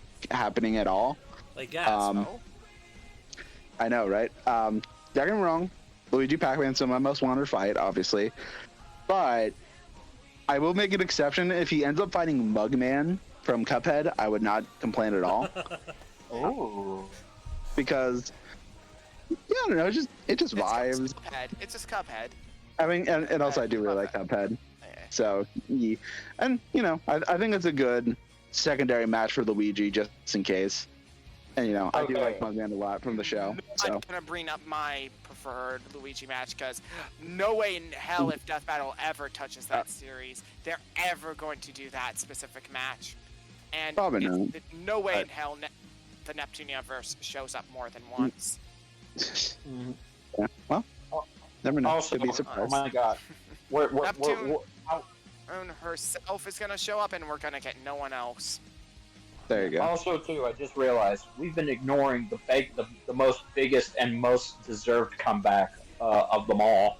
Samus boy. Aran. I'm just kidding. Fuck no, that mean, to be blonde bitch fair- had her No, time. no. No, Blondie had her time. No, the one that we've been neglecting and the one that needs to come back after Arachno. 12 years. No, no. This combatant hasn't been on No. This combatant hasn't been back in 12 years. It's Kratos. Oh. Oh, yeah. Honestly, not the direction I thought we were going, but all right. Me I'm. neither. Honestly, but- Kratos and Captain America, I don't think we There it need to is. discuss them because these two have matches that Death Battle has did on the Champions Ballot, and they've spoken on the Champions Ballot that they're probably gonna do these matches next season or the season after that, because of how big they are and how they are sold on the match. So we're gonna be getting Kratos versus Asura and Captain America versus Kamen Rider Ichi. Mhm. Go Yeah. What you later down the line. What They you know? are going to come back. I mean, It's just when are they going to do the episodes? Yeah, what you know? Cool. Definitely not but, complaining. I mean, they're Yeah, not my you wanted Guile. they're not my preferred matches for either, but I like, know you cool, wanted I Cap guess. Guile. Cap, Guile, and Kratos and Dante are like still the top for me. Yeah. But I guess I'll be content with Cap, Ichigo, and Kratos, Asura, whatever. Sure. Oh, hey, Cap and Kratos should win those matches. So hey, well, I mean they win the others too, but still. Oh, just yeah. Since when does Cap beat Ichigo? Okay, you know what? I'm not even gonna question it. Oh, hey, if we're talking about justice for a character, this is my personal bias talking. Can we get justice for Starscream? Starscream Metal Face. Sure. Oh, the team themselves actually kind of, from ballot banter when they saw it, yeah, they were kind of sold on the match. Yeah. Without barely knowing anything about Metal Yeah. Face. There you go. Because Yeah. they're so down to bring Starscream back. And Yeah. just from what they know of Metal Face because of his appearance on the Xenoblade 1 stage, which its name currently passes my mind, they just love Metal Face's personality and just, yeah, he matches in size pretty well with a Transformer. So yeah, I could totally see them doing that. There you go. Yeah. Yeah. I mean, just- you know, But I you don't- could use it. I don't Also need speaking to. of- I don't need to go through the song and dance again about how I feel about how they handled Starscream last time. So I want to see them tackle him again. Mhm. So Is he gonna be made into somewhat of a joke? Only as much of a joke as he is in canon. They're not gonna completely disrespect him because he is still a competent fighter and yeah. Yeah. manipulator after all. Exactly. But yeah, if we're talking about characters who got absolutely disrespected in their episodes, Ragnar the Blood Edge. Come on, give Ragnar a run back with someone who actually knows BlazBlue this time, and someone who's not gonna suffer through it. Like Nick. Yeah. Think. So yeah. There you go. Cause yeah. So Also, Ragnar I- versus Velvet Crow. Oh, from Tales of Berseria. It's another season 2, a really awful season 2 match that brings back a character from a pretty bad episode in a run back that introduces a new series to the show. There you go. Man, I'm starting to notice a pattern. Yeah. Yeah, go on. Sorry. What was I just about to bring up? Was one?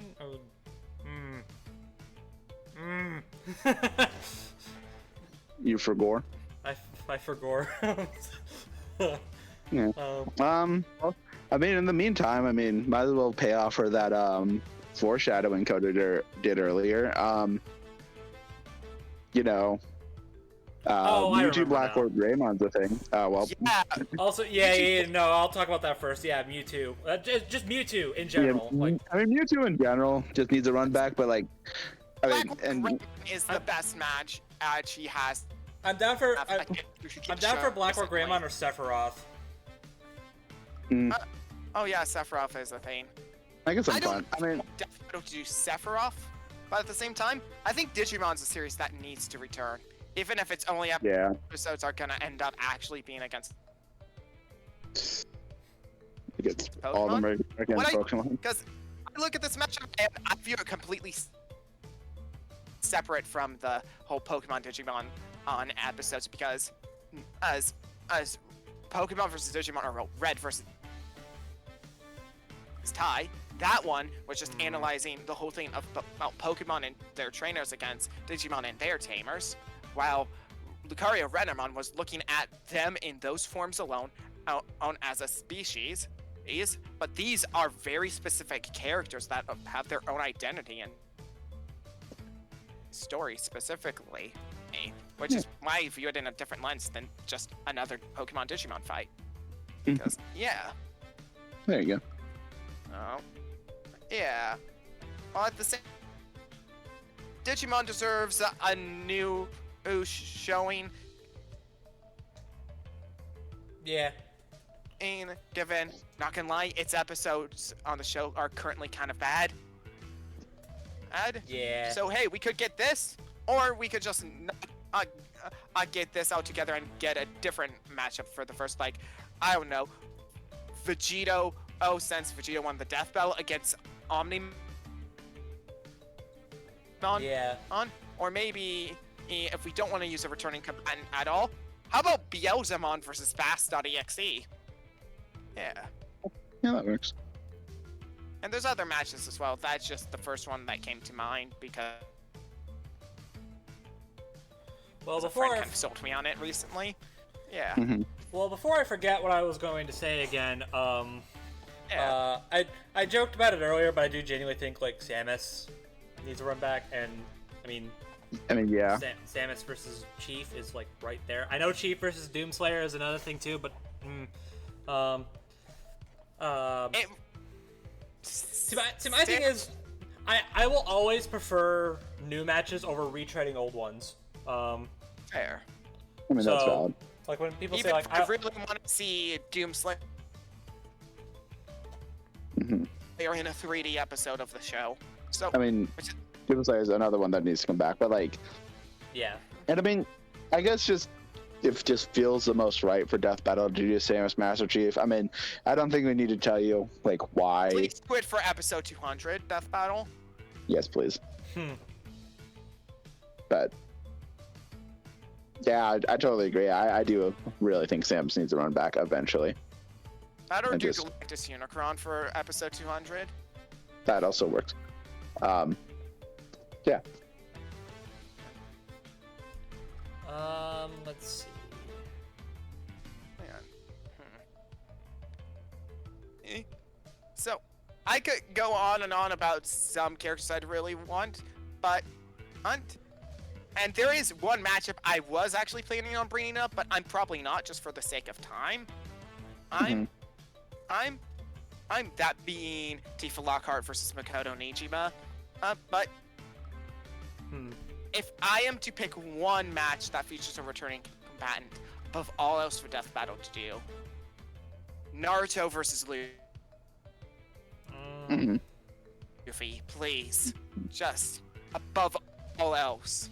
Naruto doesn't exactly need a run back, but at the same time, for all the stuff he's gotten in Boruto, especially his newest form, and the fact that he's effectively out of the story for Boruto, for the rest of the story for now, he's reached the peak of his power. And meanwhile, Luffy is a character that even the Death Battle team themselves says, how have we never used him in an episode of the show before? And One Piece has only becoming bigger and bigger, and yet the series has only shown up 3 times. Like, wow. And it's already outsold Superman comics in terms of sales worldwide, which is nuts, because that's Superman. It's outsold Harry Potter. Just, how have we never had the main protagonist from the show in here? Right? I'm still not really sold on any of Luffy's matches, honestly. Like I see a bunch of matches where I'm thrown at my face, and I'm just like, no, I don't like any of them. Like I don't like Naruto. I don't like Plastic Man. Mr. Fantastic, I hear. You don't like Natsu? I don't really like Natsu. Like, there's not a single Luffy match that I absolutely vibe with. Now, granted, that's probably because I'm not really a big One Piece fan. That's probably it. That's probably it. But And even here I'm speaking as one of the biggest diehard One Piece fans I can think of that isn't on the Death Battle team. Yeah.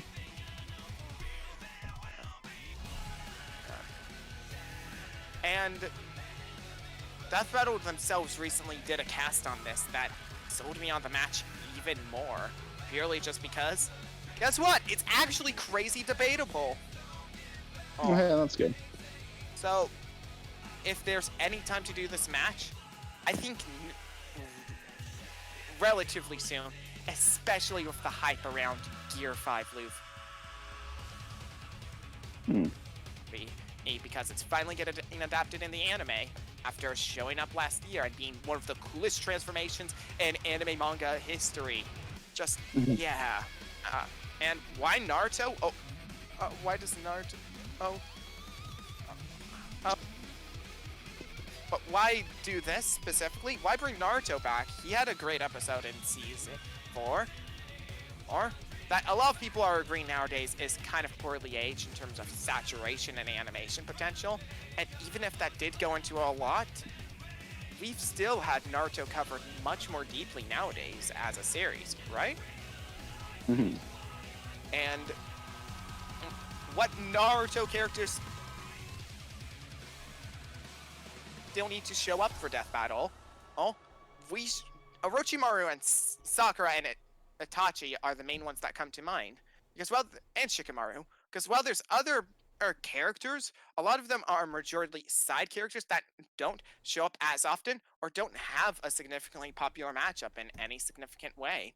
So why not bring Naruto back to do We should his probably wrap up right biggest now. legacy matchup of all time? Yeah. Right?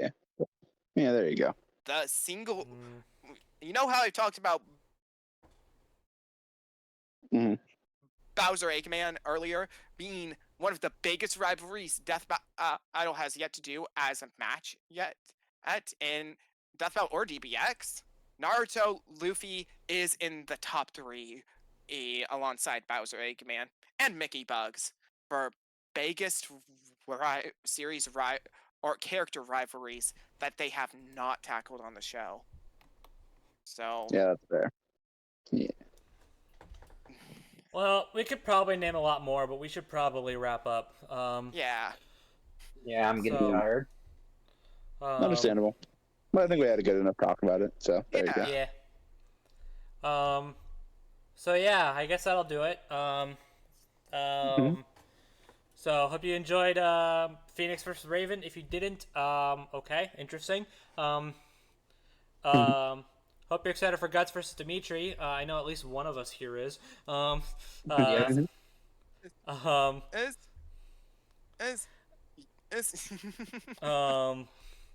Let us know what returning combatants you guys want to see back. And I'm gonna make it interesting. Don't say Kratos or Captain America. Cause like obviously. Yeah, obviously. Get some variety up in here. Yeah. Oh, also, since I keep forgetting to do this.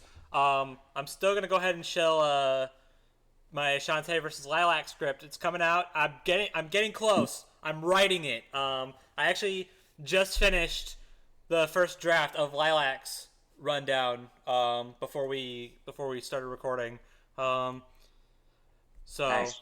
I'm gonna have to send it to peeps. I don't know who, but peeps. To give it a look, and then I'll get cracking on the fight. So look forward to that. We're getting there. There's progress. There's a light at the end of this tunnel. Yeah. I am reaching out. It is in my grasp. So, yeah, so look forward to that. It's coming. It's coming. All right. But with that, And thanks, Koto, for coming on again. And thank you. yes, that, I am that- more than that's what happy your knowledge. that you guys Yeah. keep inviting me back. Thank you. It's a joy to come back. And I'm just gonna say, all right, this was a really pleasant surprise of an episode to actually come on to. I mean, yeah, sure. The episode I was expecting to come on to next was one of my most wanted, in general. But hey, I got a different most wanted instead to talk about. So, There you go. yeah. So, I guess you guys will see me again when Gojo Makima happens. Dear gosh. There you go. And whenever I say you that, go. I keep delaying it. I swear. I swear if it's the next episode, I freaking Oh swear. gosh. But I guess we'll find out next week. So Yep. Mhm. Yes, we will. All right. Well, that's gonna do it. Yep. So, hope you. And until then, and and I have some advice. Don't be like Dimitri. Don't eat the weeds. Listen to Udedu. Don't eat the weeds. Eat sire. All right. Okay then. Hope you enjoyed this episode. Bye, Talk to you guys. everybody. Hope you enjoyed. Talk to you guys later. Bye. have a good one. There you go.